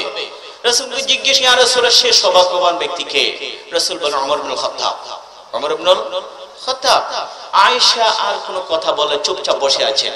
আজকে জীবনে প্রথম সওয়াবের মধ্যে ওমর ইবনে নাম বলা হলো, আমার বাবার নাম বলা হয়নি। রাসূল নিজে নীরবতা ভাঙলেন, আয়েশা ওমর ইবনে খাত্তাবের নাম বলাতে তুমি বুঝি হয়তো চুপচাপ বসে আছো, মনে রেখো হযরত ওমর ইবনে খাত্তাবের সওয়াব আকাশের কোটি কোটি তারকার সমান, কিন্তু তোমার বাবা সে গারে সওরের মধ্যে যে 3 দিন আমার সাথে ছিল, 3 দিন 3 রাত, সেই 3 রাতের সওয়াব এই যে কোটি ওমরের পুরো জীবনের সওয়াবের চেয়ে বেশি। ওমরের পুরো, এইজন্য হযরত ওমর ইবনে খাত্তাব বলতেন হায়রে, আমি যদি জীবনের সমস্ত সওয়াবগুলো আবু বকরকে দিই, ওই 3 দিনের সওয়াবগুলো নিতে পারতাম। 3 দিনের সওয়াব হযরত আবু বকর সিদ্দিক রাদিয়াল্লাহু আনহু রাসূলের এমন সাহাবী মহব্বতের মাধ্যমে হয়েছে। এবং আজকে যারা রাজনীতি করেন এবং বিভিন্ন দায়িত্ব গ্রহণ করেন, হযরত আবু বকর রাদিয়াল্লাহু আনহু দেশ শাসন করেছেন, যেখানে মদিনার একজন প্রতিষ্ঠিত ব্যবসায়ী, কিন্তু খেলাফতের দায়িত্ব নেওয়ার পরে রাষ্ট্রীয় কাজে ব্যস্ত হবার কারণে ব্যবসা বাণিজ্যে সময় দিতে পারেননি, নিজের স্বেচ্ছায় দারিদ্রতা অবলম্বন করেছেন এবং কতটুকু নেবেন নিজে সিদ্ধান্ত নেননি। আমার বেতন এরকম হবে, নিজের আইন পাশ করেনি। আমাদের তো কি শুল্ক মুক্ত গাড়ি, ফ্যাসিলিটিস, ঘরবাড়ি, ফ্ল্যাট, ব্যবসা বাণিজ্য, এই যে ট্যাক্স থেকে এক্সামশন, এগুলো আমরা নিজের আইন তৈরি করি, ঠিক কি না? সাহাবায়ে কেরাম এরকম নিজে আইন তৈরি করে নিজেদের সুযোগ সুবিধা আদায় করতেন না। আবু উবাইদা ইবনে জাররাহের কাছে গেলেন, ওমর ইবনে খাত্তাব নিয়ে গেলেন। আবু উবাইদা জাররাহ আমিনু হাদিল উম্মাহ, আমিনু হাদিল উম্মাহ। তিনি বললেন যে অন্য 10 জন মানুষের জন্য যেটুকু বরাদ্দ ততটুকুই আবু বকরের জন্য কি হবে? বরাদ্দ দেয়া হবে। হযরত আবু বকর সিদ্দিক রাদিয়াল্লাহু আনহুর স্ত্রী একদিন নিজের স্বামীর কাছে বলে, অনেক দিন ধরে একটু মিষ্টি খাবার আমাদের তো শখ হচ্ছে, কিন্তু তৌফিক নেই, আমাদের সামর্থ্য নেই, একটু মিষ্টি কিনে নিয়ে আসো, মিষ্টান্ন খাবার। আবু বকর বলেন, আমার তো সে সুযোগ নেই, সামর্থ্য নেই। স্ত্রী বলেন, তাহলে একটু কাজ করে। কি কাজ? আমাদের যে বাইতুল মাল থেকে প্রতিদিন কিছু কিছু দেয়া হয়, এখান থেকে অল্প অল্প করে সঞ্চয় করব, বাঁচিয়ে রাখবো, না খেয়ে কম খেয়ে, এরপরে যেটুকু হবে এটা দিয়ে কিছু কিনবো। আবু বকর চমৎকার সুন্দর আইডিয়া। এরপর প্রতিদিন যা পায় ওখানে অল্প অল্প সঞ্চয় করে। কিছুদিন পরে আবু বকর সিদ্দিক রাদিয়াল্লাহু আনহুর কাছে স্ত্রী, মহিয়সী স্ত্রী, তুলে দেন, আজকে এইটুকু দিয়ে আমাদের জন্য কিছু মিষ্টান্ন খাবার নিয়ে আসুন। আবু বকর সিদ্দিক রাদিয়াল্লাহু আনহু, আল্লাহ, এরকম হযরত ওমর চোখের পানি ফেলেছেন, আবু বকর তুমি যেভাবে দেশ শাসন করেছো, আপনি যেভাবে দেশ শাসন করেছেন, আমাদের জন্য বড় কঠিন হয়ে গেছে, আমাদের জন্য বড় কঠিন হয়ে গেছে। হযরত আবু বকর সিদ্দিক রাদিয়াল্লাহু আনহু ওই অতিরিক্ত যা সঞ্চয় করেছেন, স্ত্রী মিষ্টান্ন কোনো কিছু কিনেননি, তিনি এগুলো গেলে বাইতুল মালে ফিরিয়ে দেওয়ার জন্য গেলেন। তিনি বললেন স্ত্রীকে, মনে হলো যে এই অল্প অল্প যা সঞ্চয় করলে, আজকে বুঝতে পারলাম এগুলো আমরা অতিরিক্ত নিয়েছি, এগুলো না হলেও চলতো, এগুলো আমরা অতিরিক্ত নিয়েছি, এগুলো না হলেও চলতো। সে সোনার মানুষগুলো পৃথিবী কোথাও পাওয়া যাবে? এই জন্য আবু বকর সিদ্দিক রাদিয়াল্লাহু আনহু তিনি এরপরেও যারা দুনিয়াতে থাকতে 181টি হাদিসের মধ্যে বেহেশতের সুসংবাদ পান, তারপর আল্লাহ পাকের ভয়ে খৌফ ও খাশিয়াতের মধ্যে চোখে এই যে পানি নেমে আসে, লোমগুলো শিরে ওঠে। আবু বকর সিদ্দিক রাদিয়াল্লাহু আনহু কোন বাগানে গিয়ে, নির্জনে গিয়ে, অন্য কোন মানুষ ডানে বামে না থাকলে বলতে, আবু বকর, আবু বকর, কালকে তোমার খোদার সামনে কিভাবে যাবে?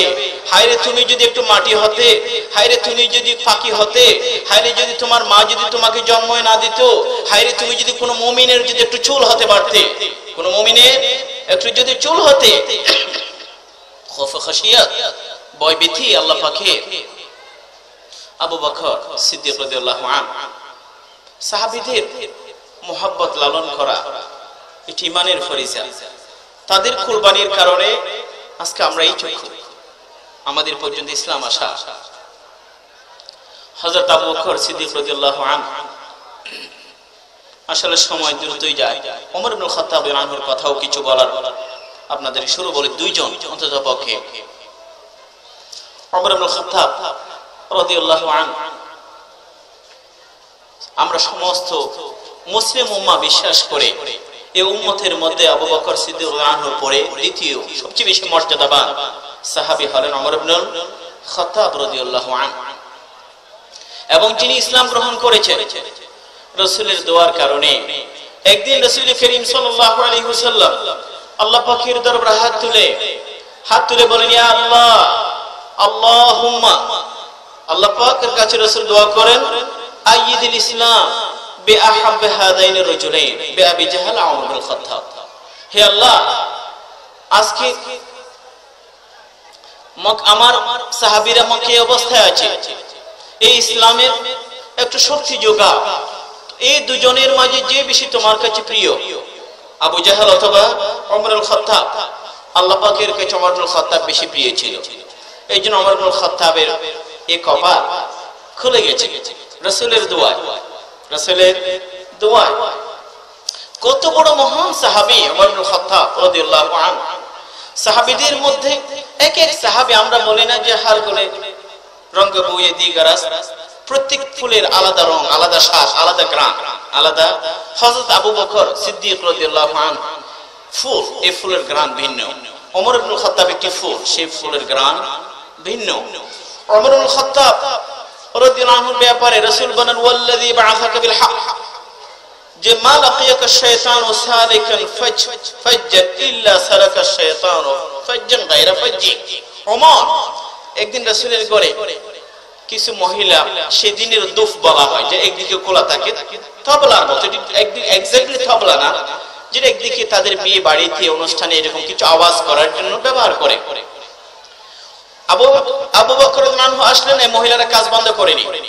ওসমান ইবনে আফফান আসেন, বন্ধ করেনি। ওমর ইবনে খাত্তাব আসার পরে দেখা যায় প্রত্যেক মহিলা সরে গেছে, ওই মহিলা সরে গেছে ওমরকে ভয় করে। তখন রাসূল ওমর ইবনে খাত্তাব, ওমর আল্লাহ পাকের কসম করে বলছি, তুমি যদি কোনো পথ দিয়ে হাঁটো, শয়তান ওই পথ দিয়ে চলে, ভিন্ন কোনো পথে চলে যায়। শয়তান তোমাকে এত বেশি ভয় করে। শয়তান, আমাদের কেউ কেউ যারা তাবিজ দোয়া করে তারা বলে, আমি নিজে কোনোদিন এইরকম বা পরীক্ষা করিনি, যে সমস্ত ছেলে পেলে ঘুমে বারবার দুঃস্বপ্ন বা ভয় দেখে তাদের সিনায় নাকি আইন মিম রা লিখে দিলে পরে আর তারা ভয় দেখে না, দুঃস্বপ্ন তার এদের হয় না। ওমর ইবনে খাত্তাব রাদিয়াল্লাহু শয়তান এত বেশি ভয় করে। হযরত ওমর ইবনে খাত্তাব রাসূল নিজে 4টি স্বপ্নের কথা বলেছেন। কয়টি স্বপ্নের কথা? 4টি স্বপ্নের কথা। নবীর স্বপ্ন কি মিথ্যা হয়? নাউজুবিল্লাহ। স্বপ্ন দেখছেন রাসূল, আর রাসূলের স্বপ্ন কেমন?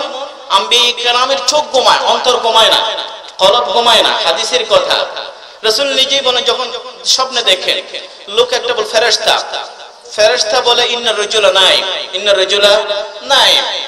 আরেক ফেরেশতা বলে না, ইন্নাল আইনা নাইমা ওয়া ইন্নাল কলবা ইয়াগসা, ওয়া ইন্নাল কলবা, চোখ ঘুমিয়ে আছে, অন্তর ঘুমায় না। নবীদের অন্তর ঘুমায় না। রাসূল স্বপ্নে দেখছেন।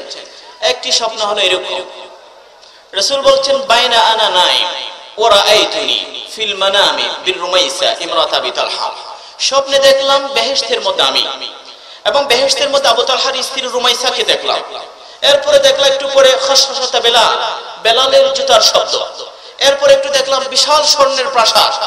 আমি জিজ্ঞেস করলাম, এই প্রাসাদ কার? আমাকে বলা হলো কুরাইশের এক তরুণের, যুবকের। আমি মনে করলাম আমি তো কুরাইশের এক যুবক। রাসূল বলছেন, আমি তো কুরাইশের এক যুবক তরুণ, বুঝি এই প্রাসাদটি আমার জন্য। এরপরে জিজ্ঞেস করলাম, এই প্রাসাদ যুবককে, সে তরুণকে? বলা হলো ওমর ইবনে খাত্তাব। ওমর ইবনে খাত্তাব। রাসূল ওমর আল খাত্তাবকে ডেকে বলেন, ওমর, তোমার প্রাসাদ দেখেছি, স্বর্ণের প্রাসাদ, ঢুকতেও চেয়েছিলাম, তবে আবার তুমি জানি ঈর্ষা না করো, তুমি জানি একটু ঈর্ষা যে আমার প্রাসাদ আগে ঢুকেছেন। হযরত ওমর চোখের পানি ফেলে অঝুরে কাঁদছেন, ইয়া রাসূলুল্লাহ আলাইকা আফা, পৃথিবীর কোন কারোর সাথে ঈর্ষা করতে পারে? আপনার জন্য ঈর্ষা, এই যে মর্যাদা, এগুলো তো আপনার পদের ধুলোগুলো গায়ে লাগার কারণেই হয়েছে, গায়ে লাগার কারণেই হয়েছে। তাহলে রাসূল দুনিয়াতে থাকতে হযরত ওমরের জান্নাত দেখে আসে, জান্নাত দেখে আসে। আর যে স্বপ্নে রাসূল দেখেন নিজে, রাসূল বলেন, আমি স্বপ্নে দেখলাম বিভিন্ন মানুষগুলো আমার সামনে নিয়ে আসছে, তাদের পরনে কাপড় আছে, কাপড় কমিস ওয়া আলাইহিম কুমুস ইউরাদ ওয়ান নাস ইউরাদুনা আলাইহি ওয়া আলাইহিম কুমুস। কারো কাপড় এই পর্যন্ত, কারো কাপড় কোমর পর্যন্ত, কারো কাপড় হাঁটু পর্যন্ত, কিন্তু ওমরের গায়ে কাপড় আছে ওয়া আলাইহি কমিস ইয়াজুরুহু, একেবারে কাপড় শরীরের বাইরে টেনে টেনে আসতেছে, কাপড়টা অনেক বড়। সাহাবায়ে কেরাম জিজ্ঞেস করলেন, ইয়া রাসূল মাযা আউয়াল, স্বপ্নের ব্যাখ্যা কি? রাসূল বলেন, আদ-দ্বীন। রাসূল বলেন, কারো দিন গলা, কারো দিন কোমর, দিন ধর্ম, কারো হাঁটু পর্যন্ত।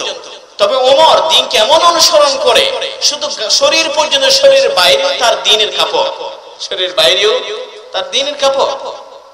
রাসূল স্বপ্নে দেখেন, আমি স্বপ্নে দেখলাম বিকাদে হিলাবান মিন, আমার সামনে দুধের এক পেয়ালা আনা হলো, আমি পান করলাম তৃপ্তি সহকারে, এবং এত বেশি পান করলাম মনে হচ্ছে যেন আমার আঙ্গুলের ফাঁক দিয়ে, নখের ভিতর দিয়ে দুধ বের হচ্ছে।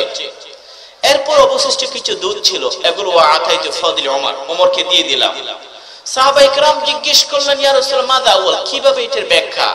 রাসূল বলেন, ইলম, নবুয়তের ইলম, নবুয়তের। স্বপ্নের মধ্যে কেউ যে দুধ খেতে দেখে, এটি ইলম স্বপ্নের মধ্যে। কারণ সমস্ত যারা স্বপ্নের ব্যাখ্যা করেন, আল্লাহ পাক এই যে ইলমের প্রতীকী জিনিস হলো দুধ, ইলমের প্রতীকী জিনিস দুধ। এই জন্য কোরআনের মধ্যে শুধু ইলমে রব্বি জিদনি ইলমা, রব্বি জিদনি এলম আরো চায়, এটার জন্য দোয়া শেখানো হয়েছে।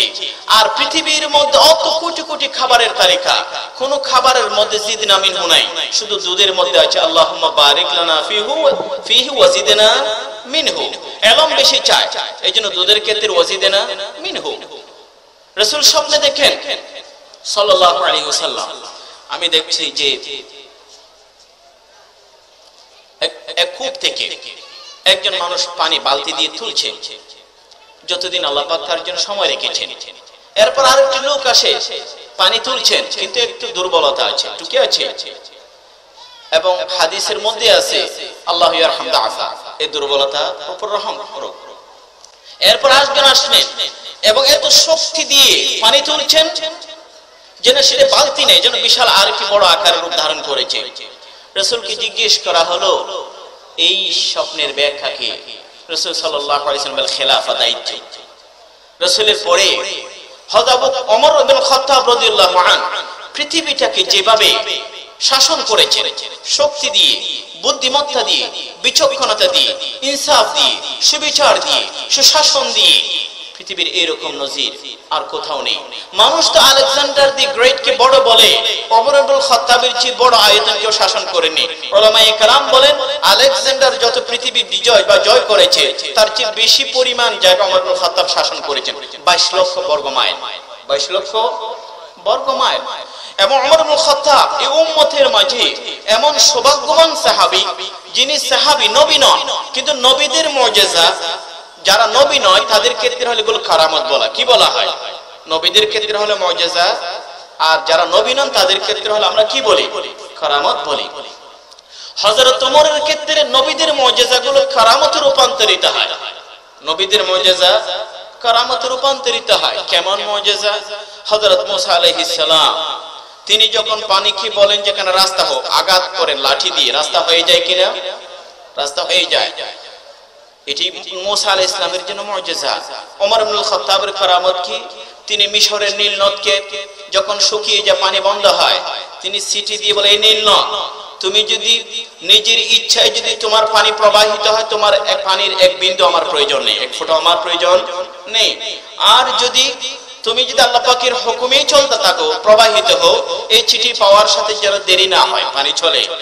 হযরত ওমর এই চিঠি পেয়ে নদী কি আরেক সেকেন্ড দেরি করেছে নাকি পানি চালু হয়েছে? চালু হয়েছে।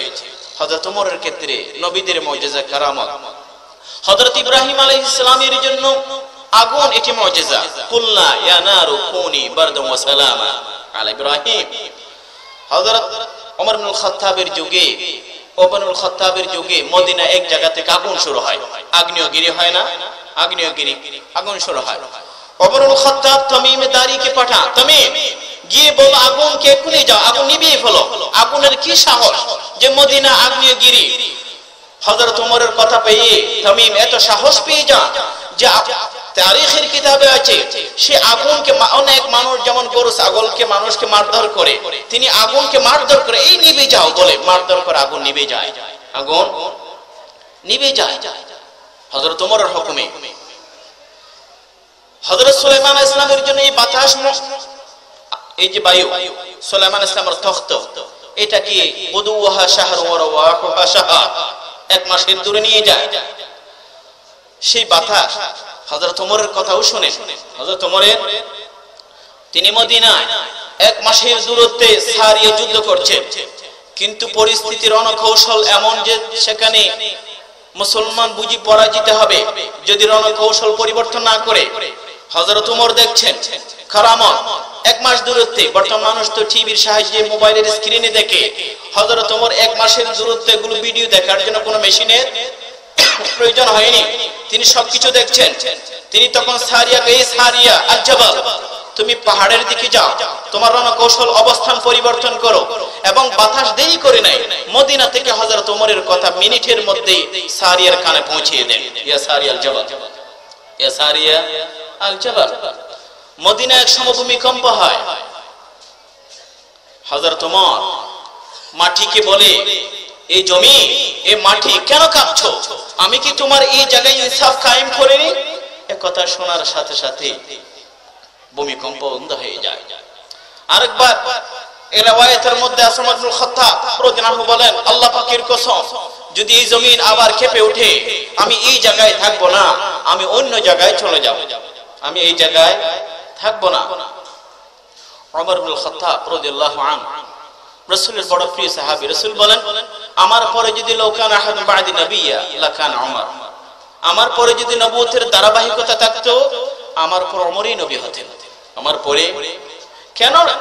কারণ ওমর রাদিয়াল্লাহু আনহু এমন কিছু বুদ্ধি, এমন কিছু খেয়াল চিন্তাধারা যেগুলো হযরত ওমরের অন্তরে আগে আসছে, কোরআনের আয়াত পরে নাজিল হয়েছে।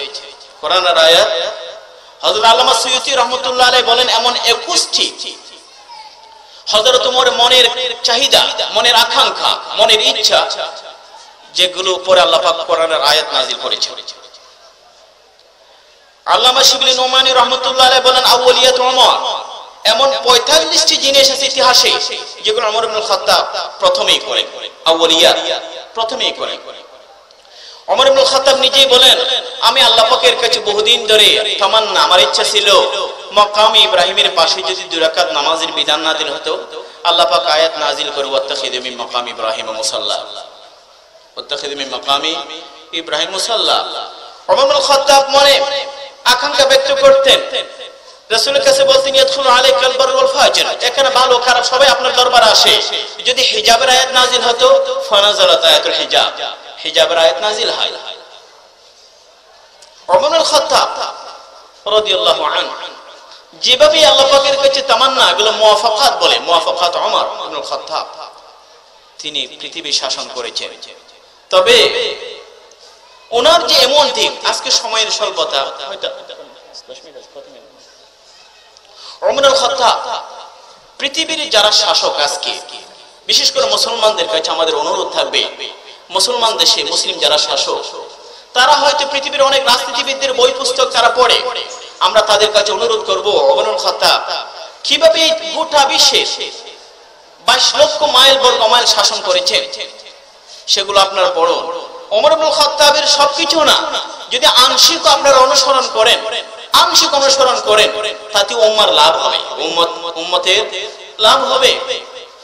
ওমর ইবনে খাত্তাব রাদিয়াল্লাহু আনহু অন্যের মত, পরের কথার প্রতি শ্রদ্ধা, বাক স্বাধীনতা কাকে বলে? ওমর ইবনে খাত্তাব মিম্বরে দাঁড়িয়ে ভাষণ দিচ্ছেন, ইসমাউ ওয়া আতিউ, তোমরা আমার কথা শোনাবো, আমার কথা মানো। সালমান ফারিসি দাঁড়িয়ে বলেন, তোমার কথা শুনবো না এবং মানবো না, তোমার কথা শুনবো না এবং মানবো না। ভাষণ তখনই বন্ধ। আমাদের বর্তমান সময়ে জাতির উদ্দেশ্যে ভাষণ দেওয়ার প্রথম লাইনে কেউ কাউকে দাঁড়িয়ে রাখতে পারবে? দাঁড়িয়ে রাখতে থামাতে পারবে? হযরত ওমর মিম্বর থেকে দাঁড়িয়ে নেমে সালমান ফারিসির কাছে এসে বলেন, সালমান কি হলো, কেন আমার কথা শুনছো না, কেন আমার কথা মানবে না? সালমান ফারিসি বলে, ওমর তোমাকে তো আমরা খলিফা মানি, তুমি সুবিচার, সুশাসন, আইনের শাসন প্রতিশ্রুতি দিয়েছো, সুশাসন প্রতিষ্ঠা করার কথা বলেছো, সুবিচারের কথা বলেছো। আমাদের প্রত্যেকটি গতকাল একটি একটি চাদর দিলে, তোমার গায়ে 2টি চাদর করে ঠিক কৈফিয়ত আগে দিতে হবে, এটা আগে দিতে হবে। ওমর ইবনে খাত্তাব আব্দুল্লাহ ইবনে ওমরকে ডেকে বলেন, ওমর আব্দুল্লাহ তুমি বলো, এটার ব্যাখ্যা দাও। আব্দুল্লাহ ইবনে ওমর বলেন সালমান ফারসিকে, যে আমার বাবা একটি নিয়েছেন, আমাকে একটি দিয়েছিলেন, তবে আমার বাবার যে আসল কাপড়গুলো আজকে ধোয়ার কারণে শুকায়নি, মসজিদে আসতে হবে, এই জন্য আমার কাপড়টি আমার বাবাকে দিয়েছিলেন, এই কারণে 2টি। তখন সালমান ফারসি বলেন, এখন যাও, তুমি যা বলবে তা শুনবো এবং মানবো, যা বলবে তা শুনবো এবং মানবো। দেখুন পৃথিবী একটা নজির দেখান, যে কথা বলে প্রথম লাইনে থামানো যায়, কৈফিয়ত দেয়, একজন দেশের সাধারণ নাগরিকের প্রতি রাষ্ট্রপ্রধান স্বপ্রণোদিত হয়, কৈফিয়ত এরকম কেউ আছে? পৃথিবীতে এরকম কোনো নজির নাই। ওমর ইবনে খাত্তাব একদিন মানুষকে পরীক্ষা করার জন্য বলে, আজকে আমার কথা সব মানতে হবে, এমনকি বাঁকা কথা বললেও মানতে হবে, যাই বল ওই যুক্ত। এক সাহাবী দাঁড়িয়ে বলেন, ইয়া ওমর সোজা কথা বললে তো মানবো, ঠিক আছে, যদি বাঁকা পথে চলো, দেখো এই তরবারি কুশমুক্ত করে বলেন যে এটা দিয়ে সোজা করে দেব, এটা দিয়ে তোমার এই বক্রতা সোজা করে দেব। ওমর ইবনে খাত্তাব আল্লাহ পাকের প্রশংসা করে বলেন, হে আল্লাহ তোমার প্রশংসা, এখনো আমার জনগণের মাঝে এমন লোক তুমি জীবিত রেখেছো যা ওমরের বক্রতাকে নিজের তরবারি দিয়ে সোজা করার জন্য প্রস্তুত আছে, প্রস্তুত আছে। ওমর ইবনে খাত্তাব দাঁড়িয়ে বলেন যে মোহরের পরিমাণ আচ্ছা আমাকে বলতে হবে না, আমি তো কথা শেষ, আমি তো মনে করছিলাম 5 মিনিট। আচ্ছা আচ্ছা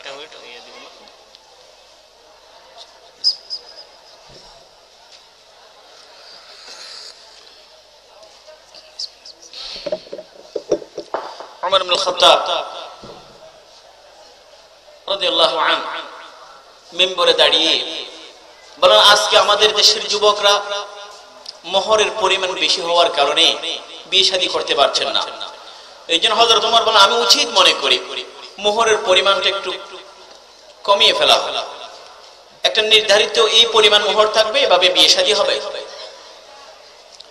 এক মহিলা দাঁড়িয়ে, হাদিস riwayতের কিতাবে আছে, ফাকামাত ইমরাআতুন তাওয়িলা মিনাস সাফ, এক মহিলা দাঁড়িয়ে বলেন, ওমর আমিরুল মুমিনিন, আপনি এই কাজ করতে পারেন, আপনাকে সেই ক্ষমতা খেয়ে দিয়েছে, মহিলাদের মোহর কমাবেন, আপনাকে এই ক্ষমতা খেয়ে দিয়েছে।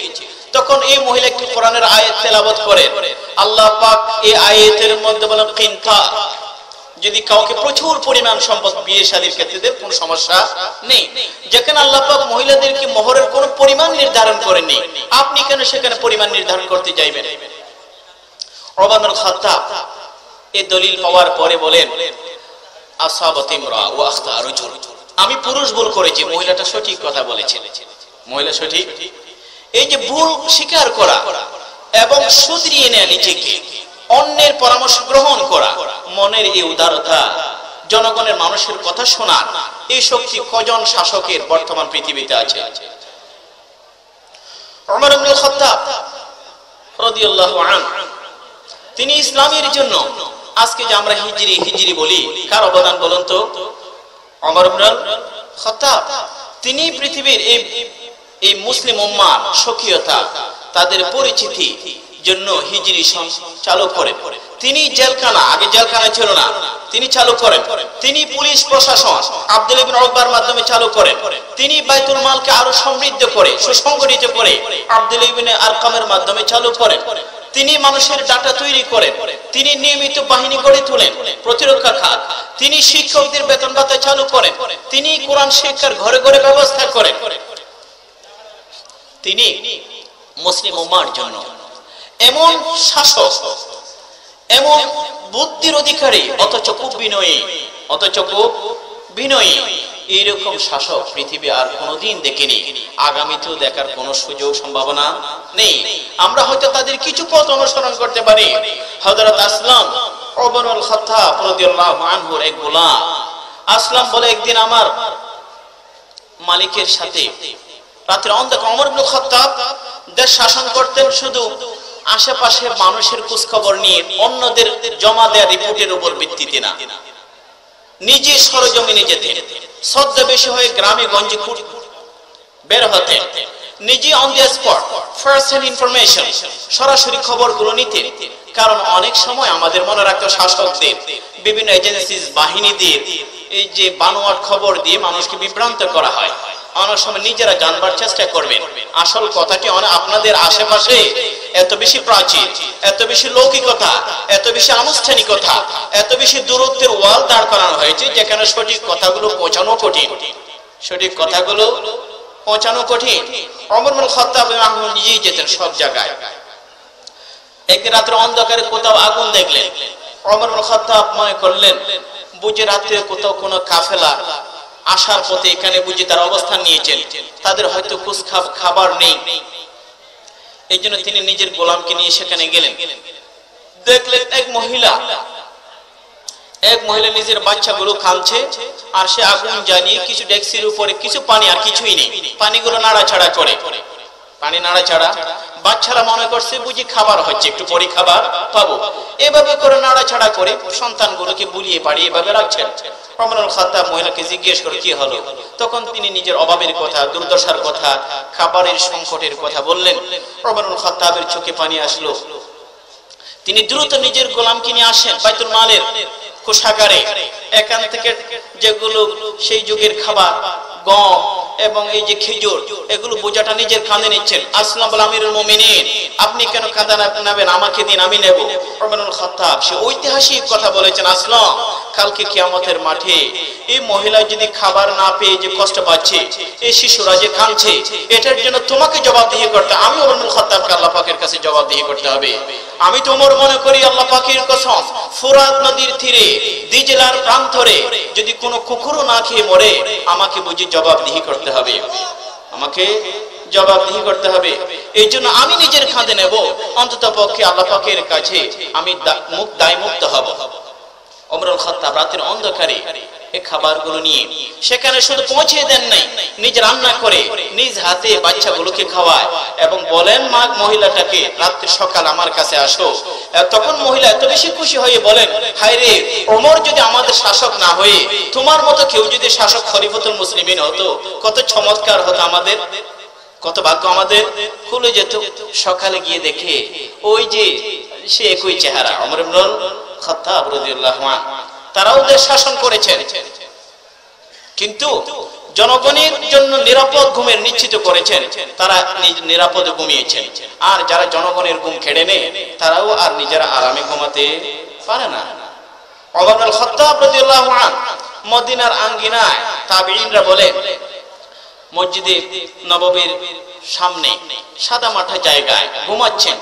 বাইরে থেকে এক লোক আসে, অন্য দেশের প্রতিনিধি হয়ে শাসকের সাথে সাক্ষাৎ। আমাদের তো অনেক কার্টেসি, সৌজন্যতা, মানে এই সেই ক্রেডেনশিয়াল পেপারস দিতে হবে। উনি ওমর ইবনুল খাত্তাবকে খুঁজছেন, কোথাও দেখছেন না। একজনকে জিজ্ঞেস করে, তোমাদের এই আমিরুল মুমিনিন কই? লোকটা দেখে ওই যে রোদে ঘুমাচ্ছেন, একটা মাথার নিচে ইট দিয়ে, বলছে উনি। তখন ওই লোকটি বলে, হ্যাঁ, এই ধরনের মানুষের পক্ষে গোটা পৃথিবী শাসন করা সম্ভব, এ ধরনের মানুষের পক্ষে। কারণ তিনি বল আশ্চর্য করলেন যে মানুষটি সারা পৃথিবীর মানুষের জন্য নিশ্চিত জীবন উপহার দিয়েছেন। এই জন্য আজকে দিন দুপুরে কোন প্রটোকল, সিকিউরিটি ফৌজ বাহিনী ছাড়া দিন দুপুরে একাকে এভাবে ঘুমাতে পারে, দুপুরে এভাবে ঘুমাতে পারেন। ওমর ইবনুল খাত্তাব রাদিয়াল্লাহু আনহু ন্যায় পরায়ণ শাসক, ন্যায় পরায়ণ শাসক। এমনকি রাষ্ট্রীয় কাজে কোনদিন আশ্রিত আত্মীয়করণ, দলীয়করণ, স্বজন প্রীতি, অনেক কিছু হয় না, অনেক কিছু। হযরত ওমর আত্মীয়করণ করেননি, স্বজন প্রীতি করেননি। একদিন মদিনার মহিলাদের মাঝে তিনি কাপড়ের টুকর বিতরণ করছেন বাইতুল মাল থেকে। হযরত ওমরের এক স্ত্রীর নাম উম্মে কুলসুম, হযরত আলীর মেয়ে, হযরত আলীর পরবর্তী স্ত্রী, হযরত আলীর মেয়ে। কেউ কেউ বললেন, আমিরুল মুমিনিন, আপনি ইবনাত রাসূলিল্লাহ, হযরত আলীর মেয়ে, মানে রাসূলের আত্মীয়। উম্মে কুলসুমকে কেন আপনি কাপড় দিচ্ছেন না? সবাইকে দিলেন, আপনার স্ত্রীকে কেন বঞ্চিত রাখলেন? ওমর ইবনুল খাত্তাব বলেন, আমি যাদেরকে দিচ্ছি কার আত্মীয়তার পরিচয়, আত্মীয়তার পরিচয়, এগুলো আমার কাছে বিবেচ্য বিষয় নয়। আমার কাছে বিবেচনার বিষয় হলো কে ইসলামের জন্য কতটুকু বেশি কুরবানি দিয়েছে। আগেই যারা ইসলামের জন্য বেশি কুরবানি দিয়েছে তাদেরকে তালিকায় আগে রেখেছি। আমার কাছে যদি এখনো কাপড় থাকতো, আমি উম্মে সুলাইদকে দিতাম, যে উম্মে সুলাইদ উহুদের প্রান্তরে কূপ থেকে আমাদের জন্য পানি নিয়ে আসতো, আমাদের জন্য পানি নিয়ে আসতো। তার চোখ কোথায়? যে ইসলামের জন্য কার কুরবানি কি, তাকে আগে দিতে হবে। এক সময় মুহাজির এবং আনসারীদের মধ্যে তিনি ভাতা দিচ্ছেন। দেখলেন মুহাজিরকে 4000, মুহাজিরকে 4000 দিরহাম, নিজের ছেলেকে দিলেন 3500, আব্দুল্লাহ ইবনে ওমরকে। মানুষ বলেন, হে ওমর ইবনে খাত্তাব আমিরুল মুমিনিন, সবাইকে 4000 দিলেন, আপনার এই ছেলে আব্দুল্লাহ ইবনে ওমর, সেও তো একজন মুহাজির, মক্কা থেকে আসছে মদিনায়, আপনি তাকে কেন 3500? ওমর ইবনে খাত্তাব বলেন, পার্থক্য আছে, আব্দুল্লাহও মুহাজির, অন্যান্যরা মুহাজির। আমি যাদেরকে 4000 দিয়েছি তারা প্রত্যেকে নিজ ঘোড়ায় উঠে বসে হিজরত করেছে, নিজের পায়ে হেঁটে। আব্দুল্লাহ হিজরত করেছে তার বাবার কোলে, তার বাবা কোলে, পায়ে হেঁটে আসেনি।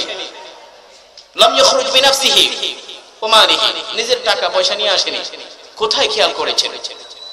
একে বলে সুশাসন, একে বলে সেই নজির। পৃথিবীকে দেখাতে পড়তে হবে। আমরা যদি পুরো না পারি, কিঞ্চিত মানুষকে দেখাতে পারি। ওমর ইবনুল খাত্তাব রাদিয়াল্লাহু আনহু রাসূলের আশিক, রাসূলের আশিক, বড় আশিক। তাদের কাহিনীগুলো পড়ুন, তাদের ঘটনাগুলো পড়ুন। আমাদের মুসলিম উম্মাহ এখনো ওমর ইবনুল খাত্তাবের নাম শুনে অনেকে কেঁপে ওঠে। ওমর ইবনুল খাত্তাব রাদিয়াল্লাহু আনহু কে যখন আবু বকর সিদ্দিক রাদিয়াল্লাহু আনহু ওয়াফাতের আগে অনেকটা ইঙ্গিত দিয়ে গেছে ওমর খাত্তাবকে খলিফা নিযুক্ত করার জন্য, ইসলামের জন্য ফিতনা ফাসাদের দরজা বন্ধ করে দিয়ে খেলাফতের যে প্রথা বা দায়িত্ব, খেলাফতের যে সিস্টেম যা চালু করেছেন, অবদান কার বেশি? তো ওমর খাত্তাব। কারণ সেদিন বনি সাঈদায় ওমর খাত্তাব যদি জোরালো পদক্ষেপ গ্রহণ না করে আবু বকর সিদ্দিকের হাতে যদি বাইর না হতেন, ইতিহাস ভিন্ন দিকে মোড় নিত, ইতিহাস ভিন্ন দিকে মোড় নিত। ওমর খাত্তাব সেদিন বুদ্ধিমত্তার সাথে প্রথমে বাইত গ্রহণ করেন আবু বকর সিদ্দিকের কাছে, এবং আবু বকর সিদ্দিক হযরত ওমরকে খলিফা হিসেবে অনেকটা ইঙ্গিত দিয়ে যান। এবং ওমর ইবনে খাত্তাব রাদিয়াল্লাহু আনহু যখন খলিফা নিযুক্ত করা হয়, আবু বকর সিদ্দিককে কেউ বলে আপনার পর এমন একটা খুব কঠিন মানুষটাকে আপনি দায়িত্ব দেবেন? আবু বকর সিদ্দিক সেদিন ঐতিহাসিক কথা বলেছেন, আতুখাউফুনানি বিরাব্বি, আমি তো হযরত ওমরের মধ্যে আল্লাহ পাকের সমস্ত হুকুমগুলো যথার্থ মানার যোগ্যতা পেয়েছি, তোমরা কি আল্লাহ পাকের বিধান নিয়ে আমাকে ভয়ভীতি দেখাও? ওমর ইবনে খাত্তাব নিজে এই স্মৃতিচারণ করতেন, নিজেকে খুব বিনয়ী ভাবে বলতেন মাঝে মধ্যে, ওমর একদিন কোথাও যাচ্ছেন, হঠাৎ করে মদিনার একেবারে খুব সাধারণ মহিলা ওমরকে বলে, ওমর দাঁড়াও, কথা শোনো। ওমর দাঁড়িয়ে গেলে অনেকক্ষণ লম্বা কথা বলছেন, আশেপাশে অনেক লোক, তারা বলে ওমর আমির কথা শেষ করার পর আমিরুল মুমিনিন, এই মহিলাটার পিছনে তো লম্বা সময়, আপনাকে কিভাবে জানে? এই শুনো বলছে, আপনি এভাবে শুনলেন, কি ব্যাপার? ওমর ইবনে খাত্তাব বলে, তোমরা কি বলো? এই মহিলা, আমি ওর কথা শুনবো না, আল্লাহ পাকের কসম, ওই মহিলা যদি আমাকে সারাদিন ওখানে দাঁড়িয়ে রাখতেন, আমি সেখানে দাঁড়িয়ে থাকতাম।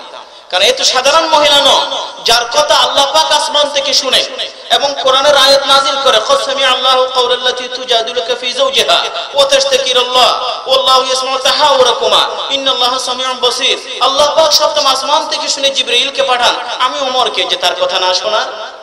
ওমর ইবনে খাত্তাব তার কথা, ওমর ইবনে খাত্তাব বলতেন, ওমর তুমি চোখের পানি ফেলতে, একদিন মক্কার কথা মনে করো, অভাবে পড়ে দারিদ্র্যের শিকার হয়ে ছোটবেলায় মক্কাবাসীর রাখাল ছিল, মানুষ তোমাকে উমাইর বলতো, মানুষ তোমাকে উমাইর বলতো। এরপরে তুমি বড় হলে তোমাকে মানুষ ওমর ইবনে খাত্তাব বলে, ওমর ইবনে খাত্তাব বলে, এখন তোমাকে মানুষ আমিরুল মুমিনিন বলে, খলিফাতু রাসূলুল্লাহ বলে। এরপরে চোখের পানি ফেলে দিয়ে বলে, ওমর আল্লাহ পাকের কাছে তুমি কি নিয়ে যাবে? মৃত্যুর সময় তুমি লা কাফা, হায়রে আমার কোনো সওয়াব না থাকলে, যদি কোনো গুনাহের যদি বোঝা না থাকতো। আব্দুল্লাহ ইবনে আব্বাস সান্তনা দিতেন। আব্দুল্লাহ ইবনে আব্বাস বললেন ওমর ইবনে খাত্তাবকে, আমিরুল মুমিনিন, রাসূল ইন্তেকালের সময় আপনার উপর রাজি ছিলেন, আবু বকর ইন্তেকালের সময় আপনার উপর রাজি ছিলেন, এই জন্য আপনার কোনো ভয় নেই। এই কথা শোনার পর হযরত ওমর একটু স্বস্তির নিঃশ্বাস ছেড়ে বললেন, আব্দুল্লাহ আবার বলো কথাগুলো। আবার শুনলেন। জীবনের শেষ মুহূর্তে, লম্বা কথা আছে, জীবনের শেষ মুহূর্তে ওমর ইবনে খাত্তাব আল্লাহ পাকের কাছে দোয়া করেছেন, আল্লাহুম্মা রযুকনি শাহাদাতান ফি সাবিলিক ওয়াজআল মাউতি ফি বালাদি রাসূলিক। হে আল্লাহ, আমাকে শাহাদাতের মন নসিব করো এবং আমার মরটা যেন তোমার নবীর প্রিয় শহরে হয়, মদিনায় হয়। এই জন্য আল্লাহ পাক সে দোয়া কবুল করেছেন, শাহাদাতের মন নসিব করেছেন। আবার তাও নিজের হাবিব মুহাম্মদ মুস্তাফা সাল্লাল্লাহু আলাইহি ওয়াসাল্লামের পাশেই কিয়ামত পর্যন্ত থাকার আল্লাহ পাক সে তৌফিক দান করেছেন। হযরত আবু বকরের পাশে কে আছে? ওমর ইবনে খাত্তাব রাদিয়াল্লাহু আনহু আছেন।